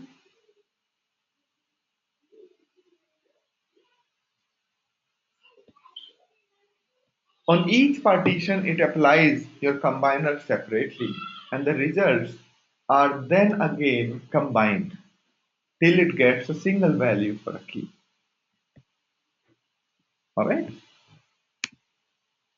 So the purpose of combiner is heavily for optimization, and Hadoop does not want to waste lot of time in again reading the data, because the data at map side is actually huge. That is why combiner has been designed that way. Is this clear to all? Now let me ask you a few more questions. Okay, if if inside this we had a function called return average of values, will it still result, will it still give the correct results? Anybody? Will it still give the correct results? Santosh says no. Okay.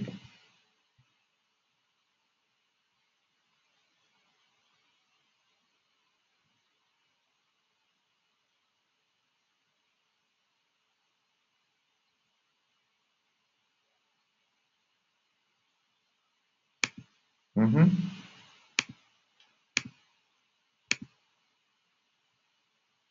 Mm-hmm. Murugan and Santosh says no.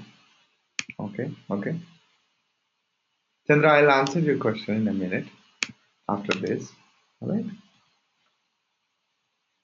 So my question to you is, can any function be a valid combiner function? Yes, you are right, Santosh. The problem lies here. Let's see, 1, comma 2, comma 3, comma 5. Okay, or let's say 1, comma 3, 1, comma 3, comma 3, comma 5. What is the average of this?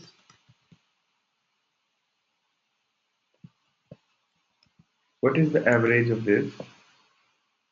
Average of this is 1 plus 3 plus 3 plus 5. Yeah, it's 3, right? Now, average of 1 comma 3 is 2. Average of 3 comma 5 is 4. Oh, we are lucky actually. Let's say we have 6 here.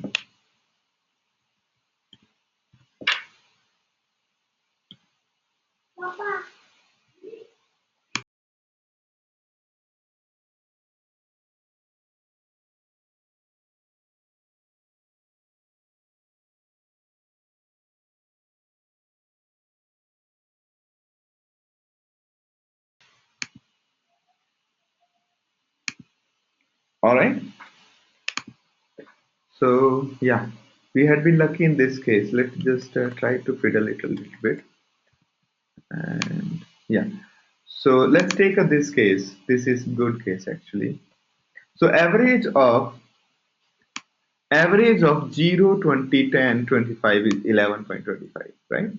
And average of 0 and 20 is 10. Average of 10 and 25 is 17.5. And average of, if you do this average, it's 13.75, right? Therefore, average is not a great combiner function. You cannot make average as a good combiner. You're with me? And if you try to do it in different manner, if you take first three values first, these three values, and then you do this way, your output is very different, right?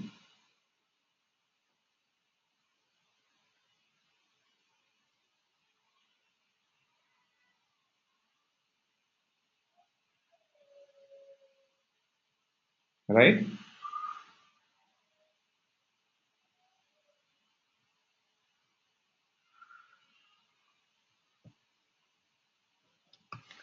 So my question to you is, my next question to you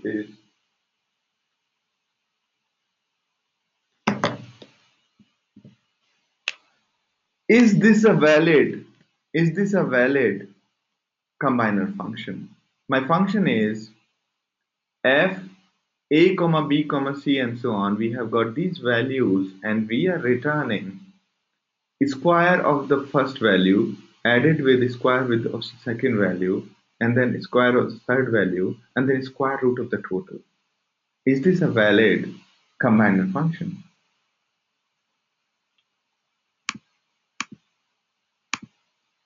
Great. So here square root is there.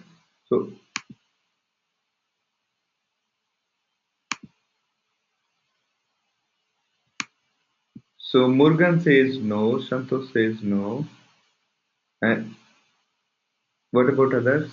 Okay, I'll give you a little bit of more time.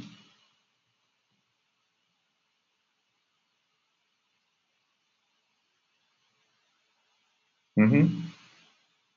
Try to do it this way. There are three values a, b, and c. The output should be square root of a square plus b square plus c. Now let's take a and b. The output is square root of a square plus b square. Okay.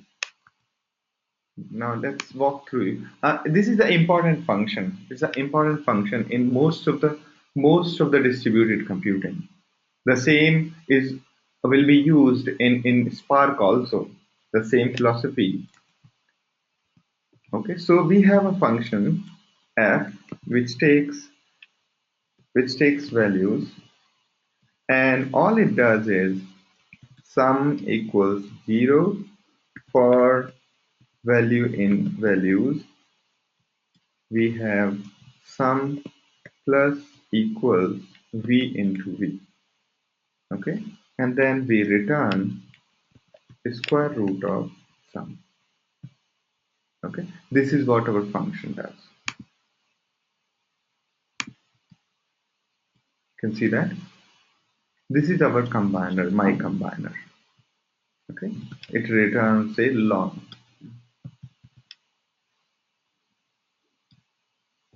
Now, do you think this will be correct? So we have got say three values, a comma b comma c, right? We apply my combiner on a comma b and we get some x, right? Now we will be applying my combiner on x comma c. The output will be the square root of x into x plus c into c, right? Which is equivalent to square root of what is x? X is square root of a into a plus b into b, right? Which means it is, since x into x is x square, which means a into a plus b into b plus c into c. Make sense to you? Which means our combiner has given us the correct value.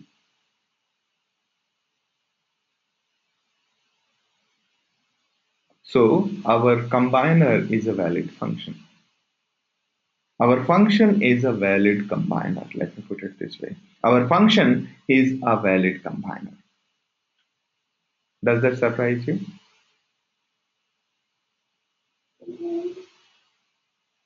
So we are trying to combine a comma b comma c. The result is going to be same no matter how you apply this combiner function. Whether two values at a time, three values at a time, all values at a time, howsoever we apply, the result is going to be correct. Therefore, this function is a valid combiner. Are you convinced?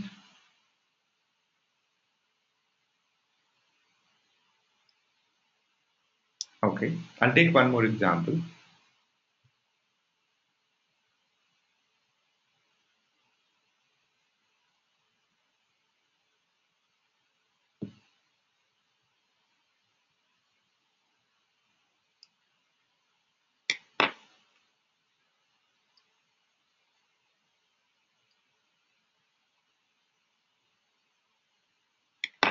Okay.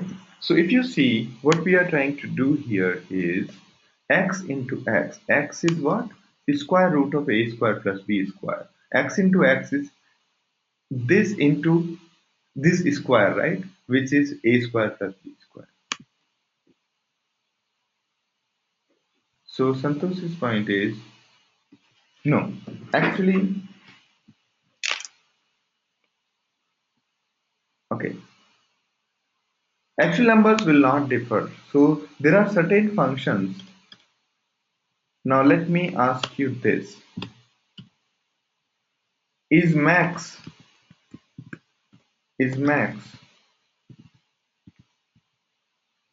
a valid combiner?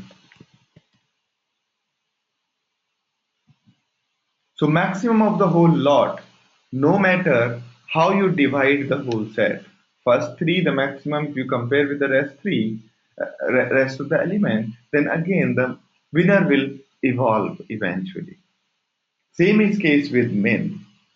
No matter how, which one you compare first with how many, minimum will always remain minimum. Okay. But average function is not. Average of an average is not really our average.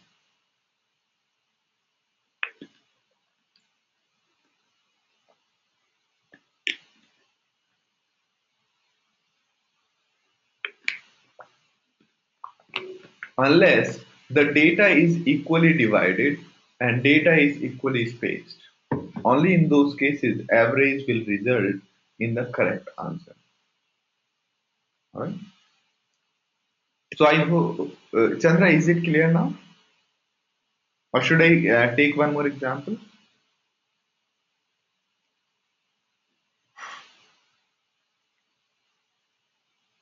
Alright.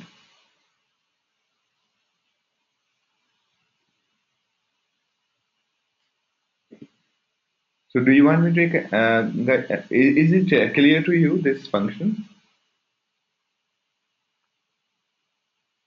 Now, let me ask you this.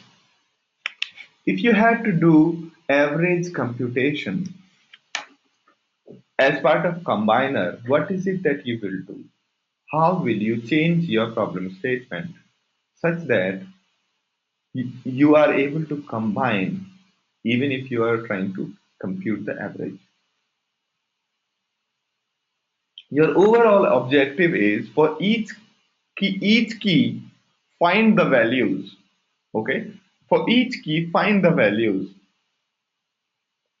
Sorry, sorry. All right. Now here's a problem statement. Find the average population of each city. Okay. Now your city, your data input is in the form of this. Your input data looks like this. It has got zip code, it has got city, and it has got population. Okay. So say 1000 and city is New York and the population is, I'm just taking arbitrary number. Okay. Again, the city is same. Okay. Now, this way you are given a lot of data of all the cities, and all you want to do is you want to find out average population. So, if you had to find out total population of each city, what will you do?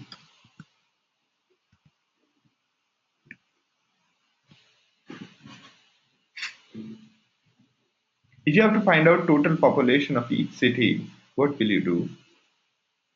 Your mapper will have key as, what will be the key spit out by the mapper?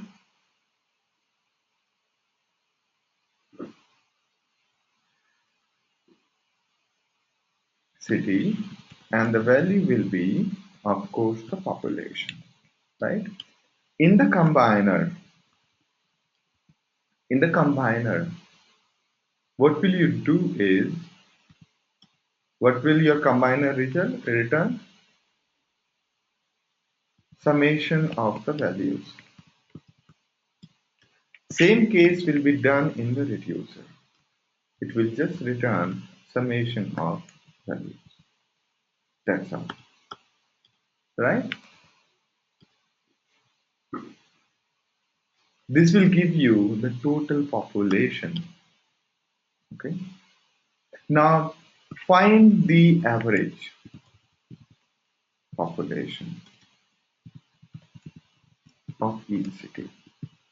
What will you do? Imagine that each city has been divided into zip codes.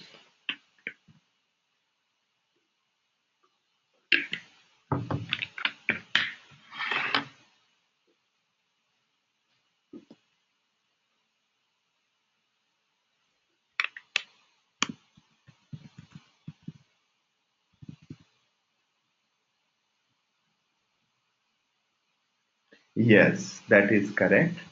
That is correct. And Prithvi has also said the same thing. Good, good. So you got the hang of it. So your mapper will remain as such. Okay. Mapper will remain as such.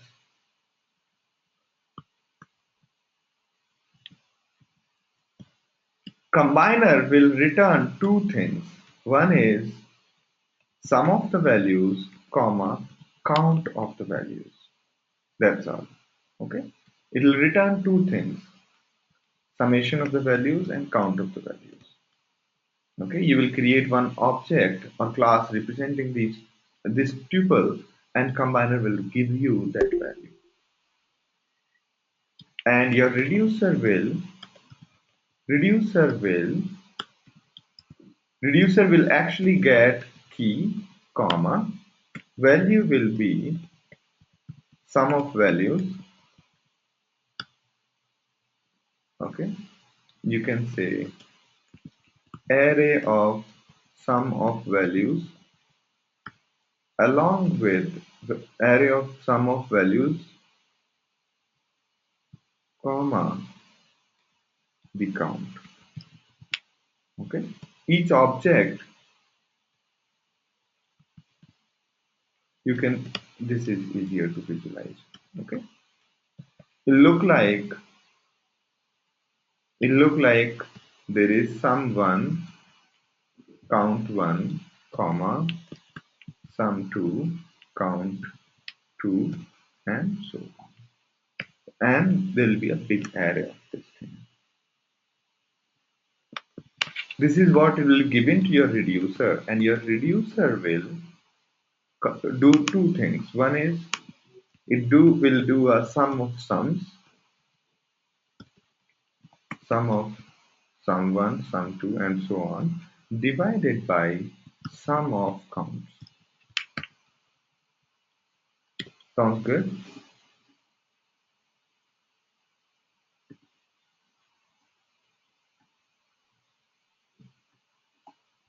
Are you with me?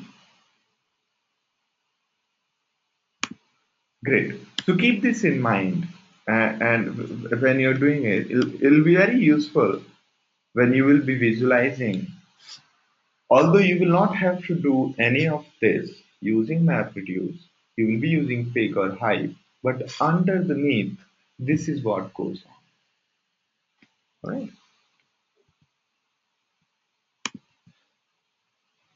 Now let's talk about something called data locality optimization. So everybody is clear about combiner function. Now I'll show you a combiner here. This is my combiner. This is how you define it. You will get the values, you will do the summation and return those values. Here, this is the example which I have done. Here is the stub mapper.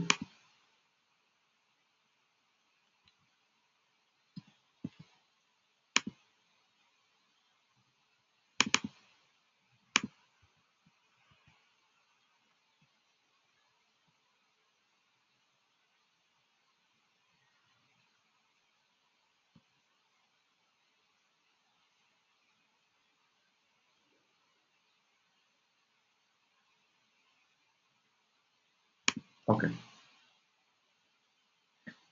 So here you can see it like this.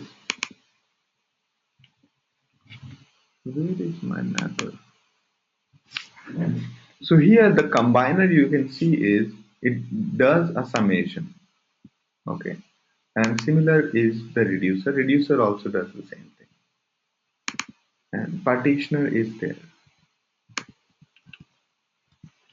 So all right, this is good. Am I forgetting anything?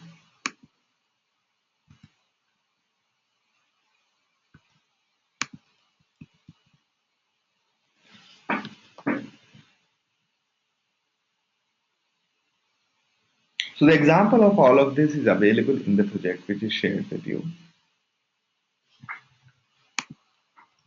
Now, there could be multiple kind of scenarios when executing mappers. Okay. The map task is represented by this color, I think it's green, and the HDFS block is blue. So, And in this diagram, the it's a data center containing three racks, and each rack, you can imagine each rack like an almirah containing computers. Okay, each rack is also a separate subnet generally, and the racks are connected to each other via a network mode. Now, in the first case scenario is the best case for us, where the map task that is getting executed is on the same computer as the data, meaning that there is no network transfer during the computation. The second one is little worse than the previous one, than the first one, where the computation is happening on the same rack, but on a different computer, which means there is a network transfer, but the network transfer is not happening between two very different computers, okay? Very distant computers. They are very close by. Okay. The third is the worst case scenario where the mapper is being run on a node which is existing on a different rack than the data. There could have been fourth scenario also where there is a second data set, there is second data center, and the computation is happening on a different data center, and the data is existing on a different data center. So that is probably the worst case scenario. Again, the audio issues.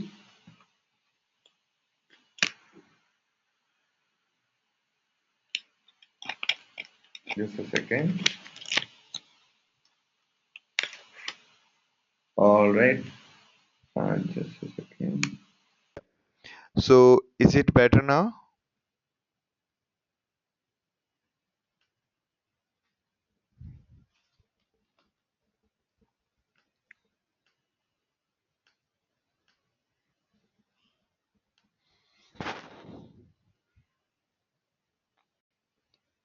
All right.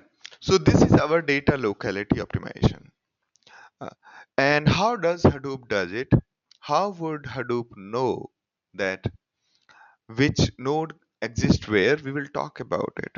So Hadoop's intention is always to run the mapper very close by to the actual block. In case that block is busy, that node containing that particular block on which your mapper needs to be run is busy, then Hadoop will send the execution to a different node containing the same block, because there are three, at least three. If there is a replica factor of 3, replication factor of 3, then there are 3 copies, and Hadoop will try to run the your map task on either of the 3.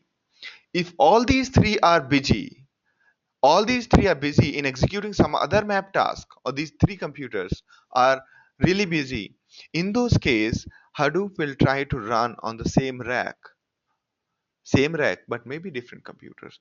And in the worst case scenario, when it could not find another computer on those same racks containing the block, it will basically try to run it on a different rack in the worst case scenario. All right. Now, quick question to you is, can reducer take benefit of data locality optimization?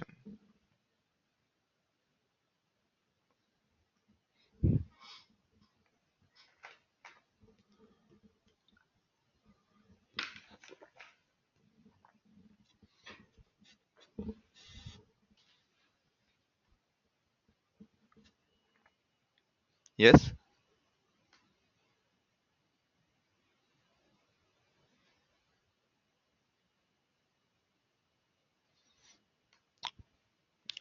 The answer is no.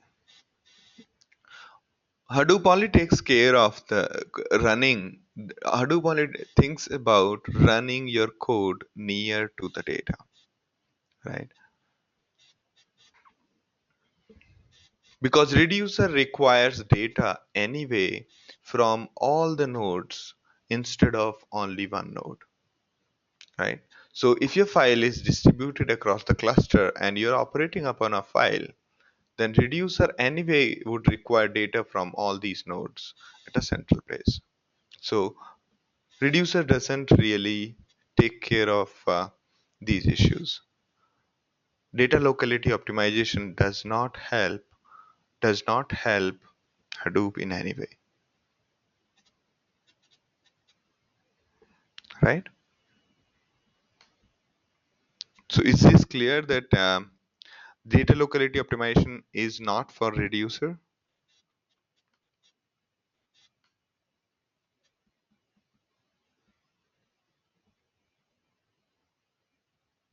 So the data is moved to the node with the reducer. Yeah. So data is always moved to the node with the reducer. Yeah. The transfer will happen like this. There's a transfer happening from all the nodes to these nodes containing the reducer. Okay. Now, second question is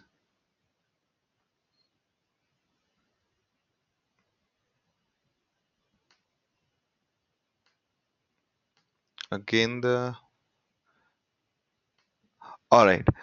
Next is if you have to store a file with the replication factor of 3, okay, on which all nodes will this file get stored?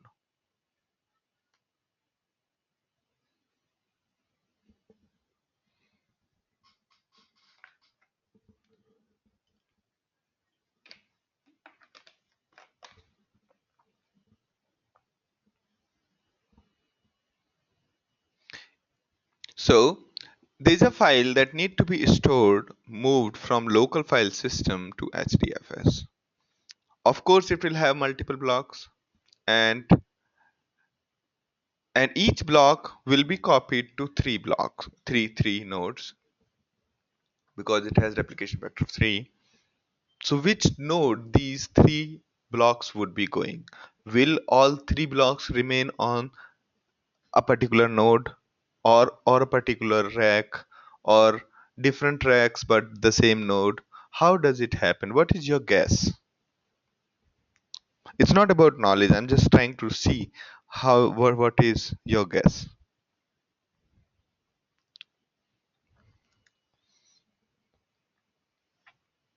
So Murugan says one in local, rest will be in different location. Okay. So each block, so Prithvi, we are talking about each block. After splitting the each block, what happens to that? Sham says different tracks. Good. Different nodes if possible. Motto is to make it available, and also, so Puneet, there are two mottos. One is while computation, there are two, forcing mottos. First is in case one node fails, we have another copy ready nearby. Okay, that is first motto. Second motto is in case the whole data center is on the fire, still we should be able to save some data. So on one hand, one says that try to keep data as far apart as possible. Okay. The second says keep the data close as possible. If you have computation which is nearby, okay,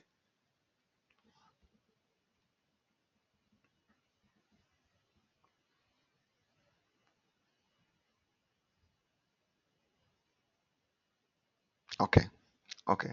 These are nice answers. Out of three, it will keep one on the local, rest will be on different track. For the best availability purpose, each block is copied on in one node and on one rack, and then two nodes on the second rack. Okay, one rack, not sure. Okay, okay. One block on the local and rest.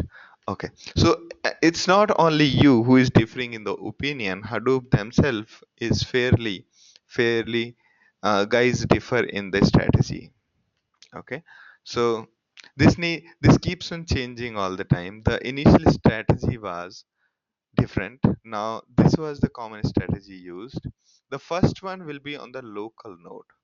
Local node as in the closest data node nearby. Say we are on Hadoop 1. We move the data to HDFS. So one copy will most likely be on Hadoop 1 itself. Okay. And rest will be on different nodes. Okay.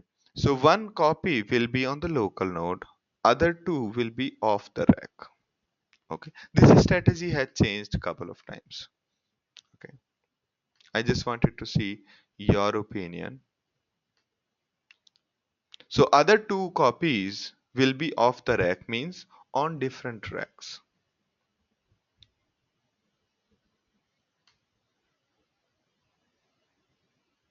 Local node is your local machine, meaning when you SSH to Hadoop 1, that place is local node.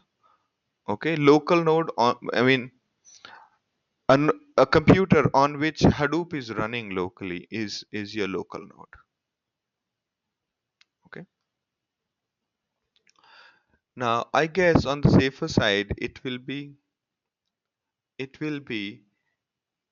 it will keep one in local, one in another rack, and another in different data set.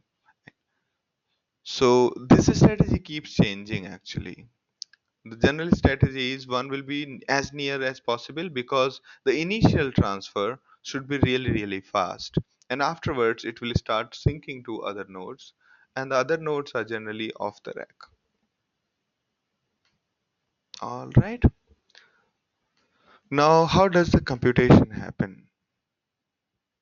Yes. So Mugan says this will help when there's a disaster recovery. Yeah, you're right. Now,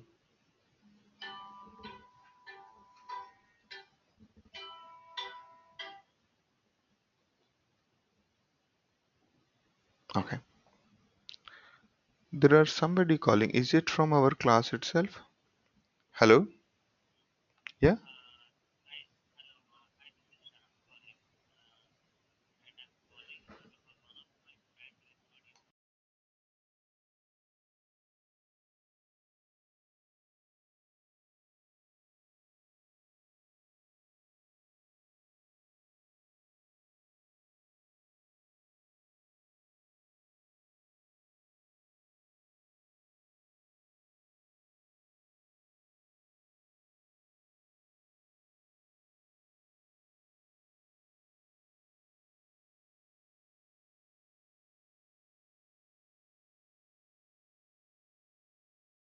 All right. So it was nobody from this class. It was somebody else. All right. Now, the way it does the computation is it converts each node. We basically represent each IP address in the form of folder structure. Okay. So say for example, node 1, we will say that it's called S1 slash R1 slash N1. Node 2 will say S1 slash R1 slash N2. And that is how we represent each node. And this is basically a sort of a tree structure, the way we have folder structures. And and Hadoop does a computation of calculating the distance based on this path which we have given to Hadoop. Okay.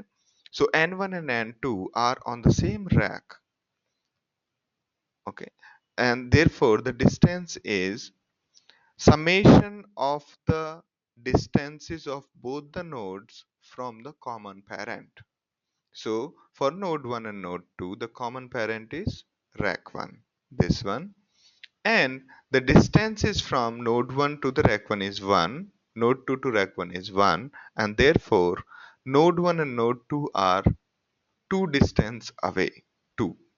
Similarly, node 1 and node 3 are two distances away. Okay, 2 units away. The distance between node 1 and node 3 is 2 units, and node 1 and node 2 is 2 units, and so on. But the distance between node 1 and node 4 is, what is the common ancestor of node 1 and node 4?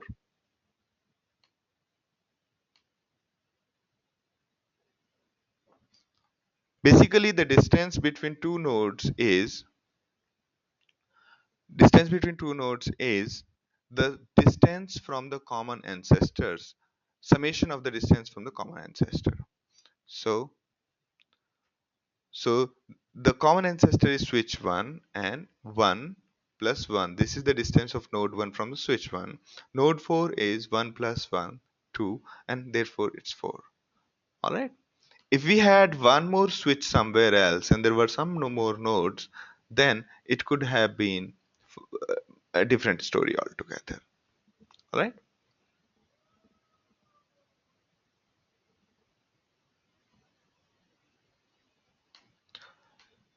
So this is how the distances are computed.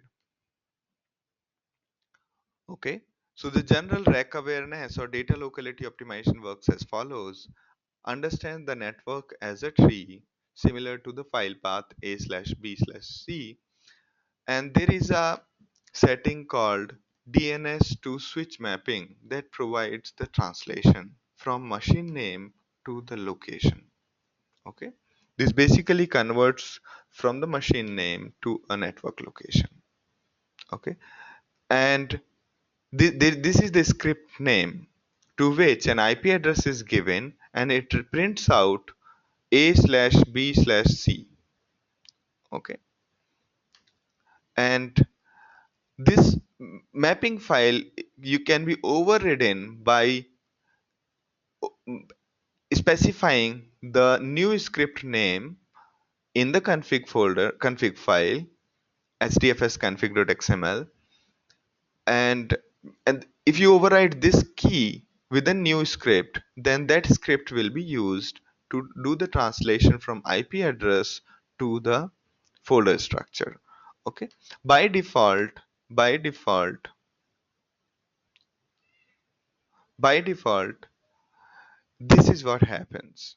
By default it just converts IP address into this. Now you can see the distance between this and this is 1. Okay. Okay, let me answer Chandra's question. Chandra says, yeah, what is DR? DR is disaster recovery, meaning in case there is a disaster, will we survive or not? Will our data survive or not? And how do we recover that? Will we be able to recover from the disaster? Okay. And Murugan's question is, so it will compute the distance between nodes using ping? No, it doesn't. That's what I'm trying to explain. It's a hardwired one. It's a predefined mapping. We have said this node means this tree structure, this node means this tree structure, and so on. Basically, we told Hadoop that this is our topology, this is our structure of nodes. Now you compute the distance between these nodes by yourself. This IP address means this node, this address means this node, and now you compute the distances between these nodes by yourself, and therefore do not rely on pings. So Hadoop does not rely on pings. Okay, while systems like MongoDB and systems like Zookeeper, they rely heavily on pings to find out the distance between two nodes. Yeah, every node is identified into by IP address, and IP address is converted into a network path, and which is what is used for distance computation. Okay, which is what is used in distance computation.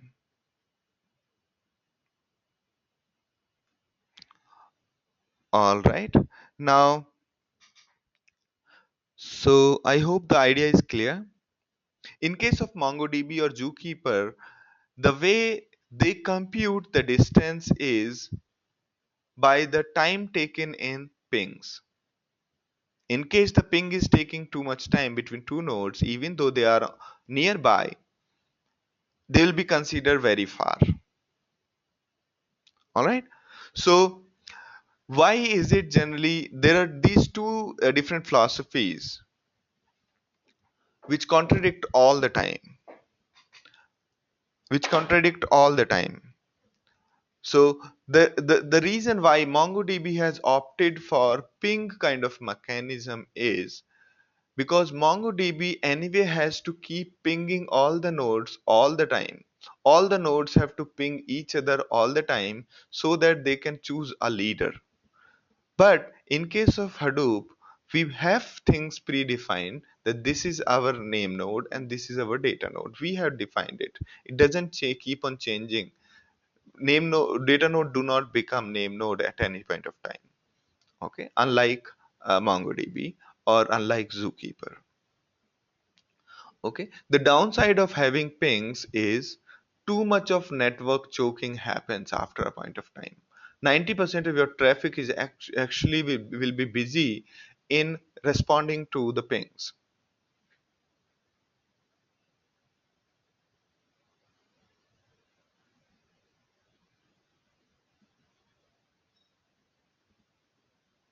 Shyam's question is, isn't the node allocation handled internally by Hadoop?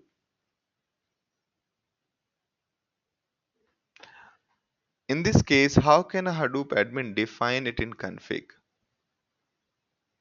Node allocation is defined by you.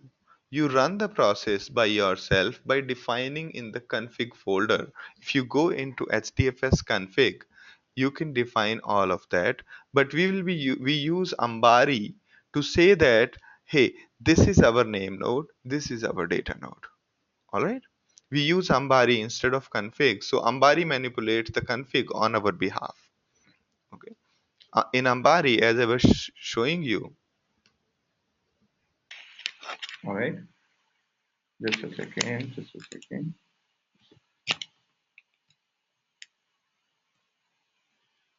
All right, I think it should be okay now. No?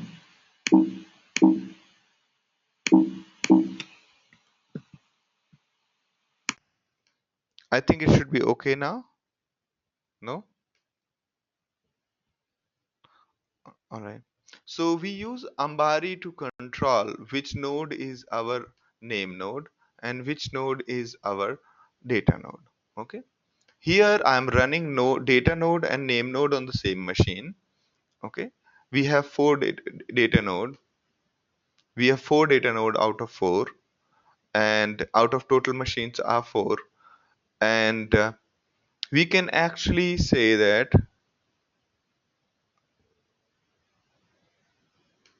uh, okay, now we have name node. Name node, in case we do not want name node on Hadoop 1, we can say that move this name node to some other machine. Okay? This will start moving the name node to some other machine. Okay? Although it is all possible through changing the configuration files and starting all of this manually, but Ambari has made life really, really simple. Okay, if you, because if you try to do it manually, first you'll have to shut it down, you will have to start it another place, have to do a lot of things. But thanks to the Ambari, it has made very, very simple. Okay, that is why I prefer using it, because there are huge chance of making the mistake while provisioning. All right, Sham, was I able to answer your question?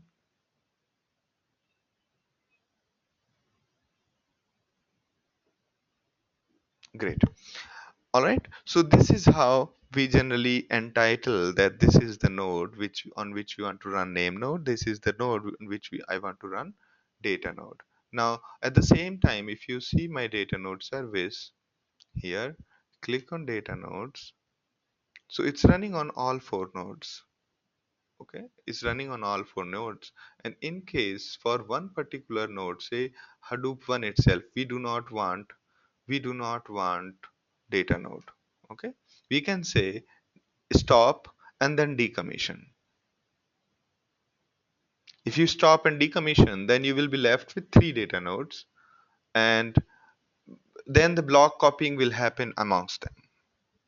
But always when you are decommissioning the data nodes, always decommission one node at a time at a gap of approximately few hours. Okay?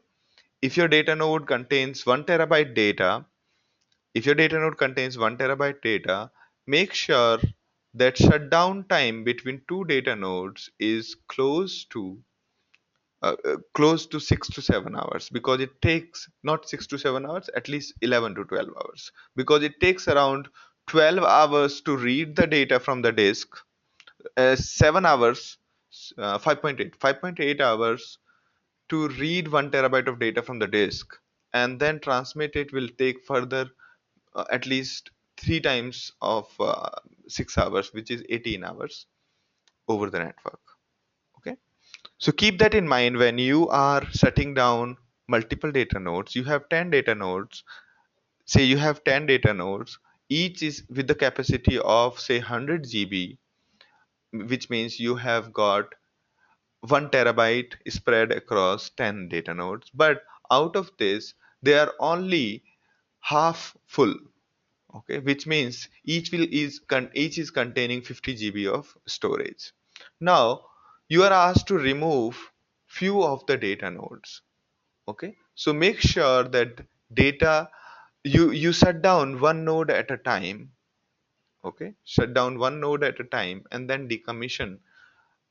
Keep a gap between shutting down two nodes at least 10 hours in this case, so that the data transfer finishes gracefully. And keep an eye on the console of each data node's log. Okay, you go to the where log hdfs, you will see that it's transferring the data. All right, coming back to where I was. All right, furthermore you can see the distance. So the bandwidth is more, as we have discussed. So quickly, so distance between the first one is d1 r1 n1 and d1 r1 n1.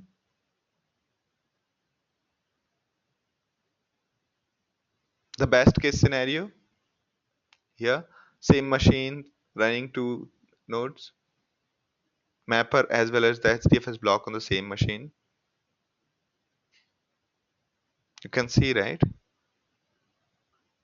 So here the distance is 0, here the distance is 2, here the distance is 4, here the distance is 6, and so on.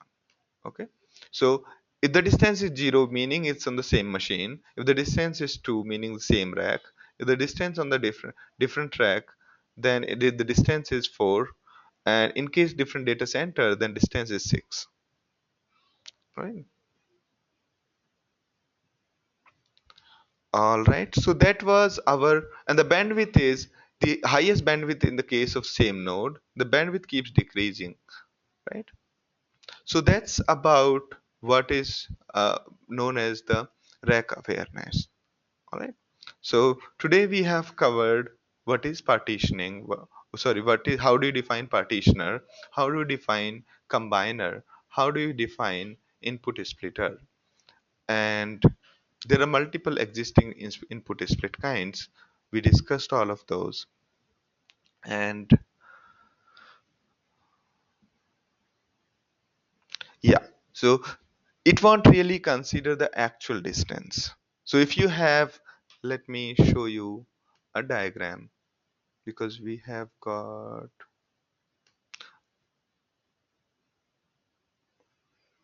where is so say there is one computer here, there is another computer here, and there is another computer here, like this. Okay, so physically these are distant from each other, and imagine there is this router.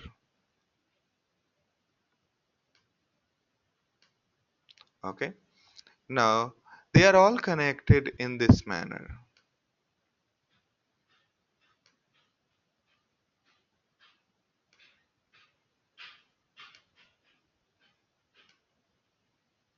Okay, now even though physically even though physically this is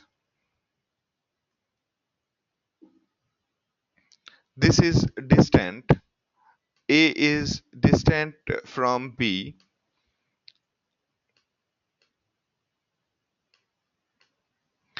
Physically, although A and D look far more distant, but they are connected to the same machine.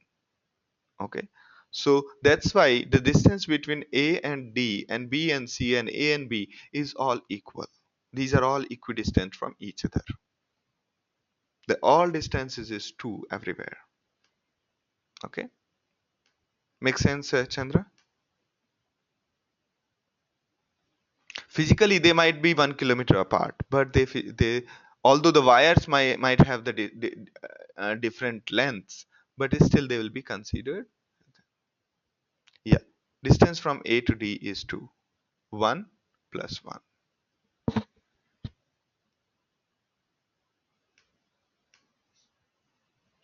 All right. While if we rely on ping, then probably the distance computation is far better. Okay, but that increases too much of traffic.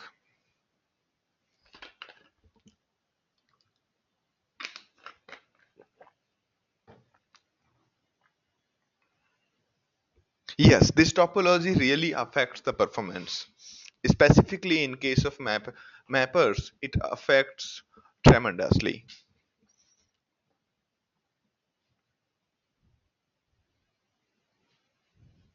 So Amazon and Netflix, in both the cases, they have fairly defined topologies. Okay. We generally, these guys basically follow a thumb rule of defining machine name such that they in the same manner the way we define IP addresses, they define the machine name in the same tree structure, and that fairly clearly expresses the topology. Okay, so defining machine name in the form of a tree structure has been there for quite some time. All right, so yeah. Any other question? Because I think it would not make any sense to start the next session now. Okay. So if you have any questions, I can answer now. And we will although we have finished 5 sessions, but we have just covered only 4 sessions so far. Okay. So there are chances that because they will be, we'll have to move. Uh, we have to take one more extra session. How many data nodes does Amazon may be running in their Hadoop clusters? In Hadoop cluster, we had actually close to some 600 nodes, not more than 600, because we Amazon was fairly new in case of Hadoop. Okay, 6 to 700 nodes were what we were running at that time.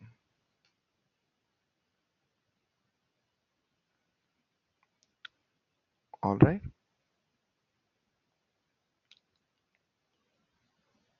Yeah.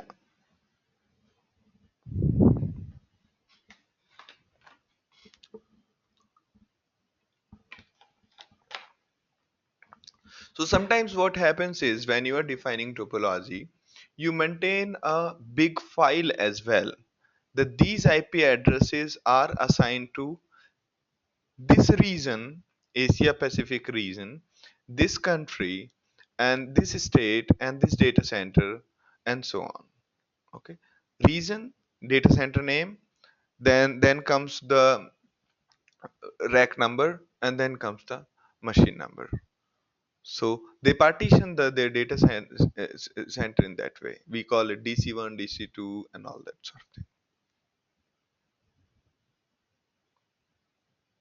So generally, the replica factor is more than 3.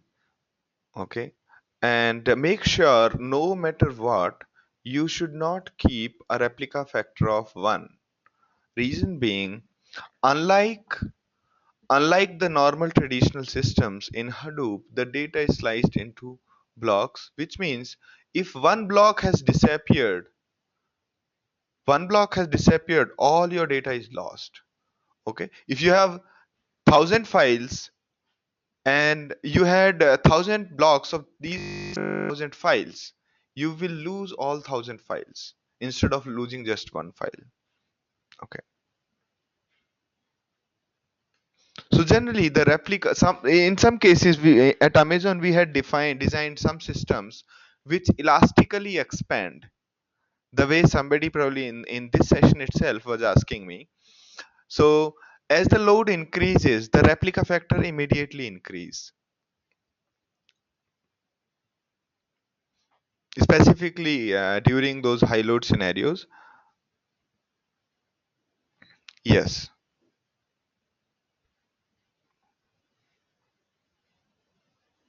So is there any commercial support for production deployment of Hadoop? There are many. I know at least 4 or 5 companies.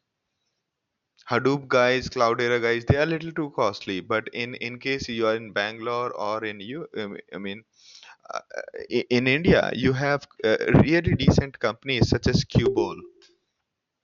Even Teradata provides their own Hadoop installation. So there are many companies who provide.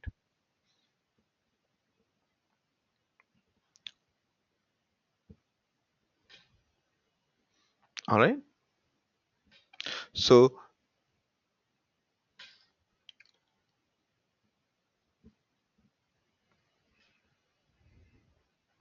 is there any chance of recovering lost block? So you are saying that all 3 blocks are lost and you want to recover that data, right? Yeah. So the only bleak possibility is, I'll show you that part. Okay, I have closed my Hadoop session. So you can actually go to, I'll show you some things. Is the font visible? This font? So here, do you see?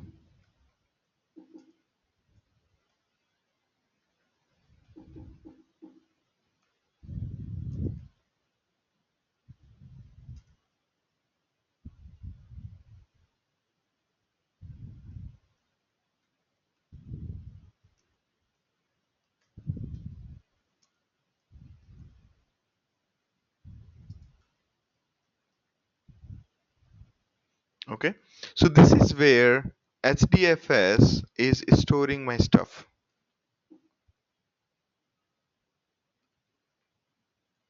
This is where the data is getting currently stored.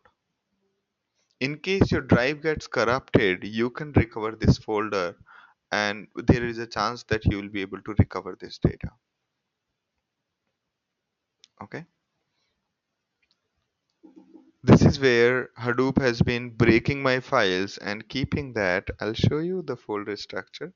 It is, I'll just do find and that will be listing everything. So you can see that there is subdirectory block this block one block. It has given one block name and created one file for each block. Do you see that? So on the physical file system, you can see, okay, here it is one. How much is it? Okay, it's only 12 MB. Let me just sample few more.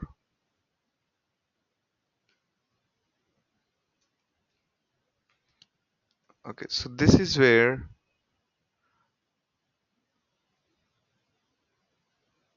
all right, so none of the block is beyond few MB, beyond 12 MB actually.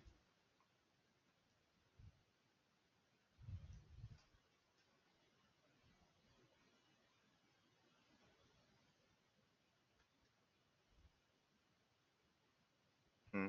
The biggest block we have here is 24 MB. Yeah, this is the local file system, and data node is essentially keeping its data. The HDFS is storing its data over here, right? So basically, Data node is utilizing my local file system in order to store the data. It's little high level file system. It does not implement its own block level. We do not dedicate the whole hard disk to data node. We just give it a couple of folders, and that's where it keeps on storing its data, right? And it's allowed to expand to we can also configure how much we want to allow a particular data node to expand to, whether we want to keep it by default it's 80%. Okay, right? So you can see that du csh here, not this one, let me go up. Okay,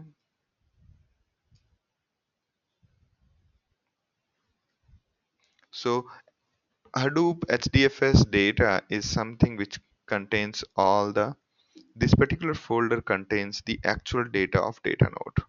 Okay, and this will be on all the machines in the network. On all the machine in the network, you will have this folder which is reserved by data node to store its data. And even if there are another machines with different kind of file system, data node will be exploiting the local file system to store the data. It will not try to read and write in a raw manner. Instead, it will use, okay. So now let's have du minus csh. So it shows us that 7.4 GB has been consumed by our data folder, all right, on this machine. And this machine is total 60, how much is it? Yeah, 60 GB, all right.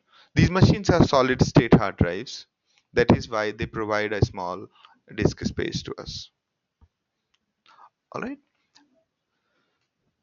Any other questions to me, or should we take a break now? We'll see you on the next week. Try to solve all those 2 3 problems, and try to finish coding in case you like to code. Finish coding all those problems which we had discussed. Trust me, it is going to be really, really good experience if you code all these 4 problems in any language you want. All right. And the fifth problem of computing the top n words is also very important. All right.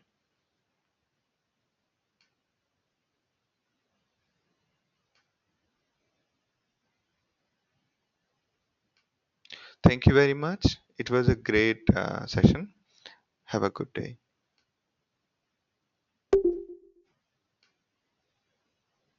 Bye bye.